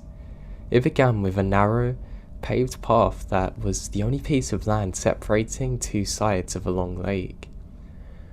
It would often sink under due to rain, and we wanted to seize the opportunity to use it before it rained and went underwater again. It was roughly 2 miles long and extremely relaxing to ride through due to scenery. After making it to the end of the lake, we decided to keep moving and continue on our way and turn into a very close path that leads into a densely wooded area of a national park. As we came up to the first hill, we looked down at the bottom into the blackness. We both noticed what appeared to be a tiny ball of light moving down there. At first we think it's a park ranger, but it moves so strangely, and it was extremely difficult to make out what it is. Rather than shine our flashlights down, we curiously watched out for a few moments, whispering to each other what it could be. And all at once, that small light turned into multiple blinding lights and extremely loud revving sounds. Overwhelming our senses as to become accustomed to the darkness and silence. Acting purely on fear, we instantly turned around and ran as fast as we could, hearing yelling and revving gaining behind us. By sheer luck, we managed to run off the path into a very dark, very overgrown hole in the side of a hill overlooking where we just come from. We decided to hide in the natural dugout of this hill, hoping the plants and darkness would be enough to protect us from whatever was happening out there. We watched our pursuers ride out to where we originally were standing. There were 4 men, 2 on 4-wheelers, 2 on motorbikes, each other yelling something, but we can't make out what they're saying due to the distance. We felt safe enough to whisper softly to each other and speculate who these people could have been. Our first thought was that they might be park rangers of some kind, although we've never seen any in here, and we've been here a lot of times. And honestly, we doubted that this country had the budget for them this deep, unless they're on a big manhunt or something, which has happened in neighbouring states. Besides, these men are on vehicles that are inappropriate for paved bike trails. They're very angry too, and we don't know why. They call out for us for a while, yelling things like, "We know you're there, and we can see you, come out." We stay silent and decide to call on their bluffing instead of running. Eventually, I heard one of the men yell, "Find them now," and smash a bottle. That had erased any hope that they're rangers. We watched them split up, and each of them gone a different way down a series of paths on their vehicles, including the one that we've just come from. It took us what felt like ages to move. We're frozen in fear in that dugout, watching the lights from the vehicles travelling through the woods and paths. One of them already come in full circle and passing the point that we started on. I thought about calling for help, but I was too afraid. I was scared that the smallest amount of sound would give away our location. After waiting for the lights of the vehicles to reach our furthest distance yet, we finally summoned the nerve to get up and to run somewhere far enough away from them to make a call. We ran as hard and fast as we can through the woods, since their headlights gave their locations away on the paths. We would hide again whenever we felt like they're close. Our available hiding spots were getting progressively worse as the woodland became less dense, and the fear is overwhelming. Finally though, we emerged from the woods onto the intersection of the two main roads, far enough away from where we started. We ducked down into the ditch to call for help. I opened my phone. I noticed I had recent missed calls from one of our friends, Connor, who we're supposed to meet up with after our longboarding excursion. I called him and frantically asked where he is. Luck's with us again, and he hadn't given up on our plans despite us ignoring him. He's only a few miles away now, already heading in our direction. I gave him the names of two of the streets we're near. I explained that we need to be picked up immediately. He agrees to speed over to us while Justin and I were waiting and hiding. Thankfully, Connor arrived before any of them men did. We bolted into the back seat of his car, yelling for him to get out of there. He took off fast. Relief doesn't begin to explain how I felt after being safely driven home. After explaining everything that happened to Connor, we ended up just moving on with our night and decided not to call the police. We figured they'd be gone by the time any officer made it out there, and that we're putting ourselves at risk by admitting that we were breaking the law being out there. Justin and I later admitted to each other that when the Reverend started, we could see our minds going to Chainsaw Killer or something worse. Frustratingly enough, whatever them weird men saw that made them want to chase us so bad, we actually never saw, so they even had no reason to chase us. I never found out what they were actually doing or why they're so angry at us. I just know we're in a very dangerous situation, and to be honest, we're probably lucky to make it out of there alive.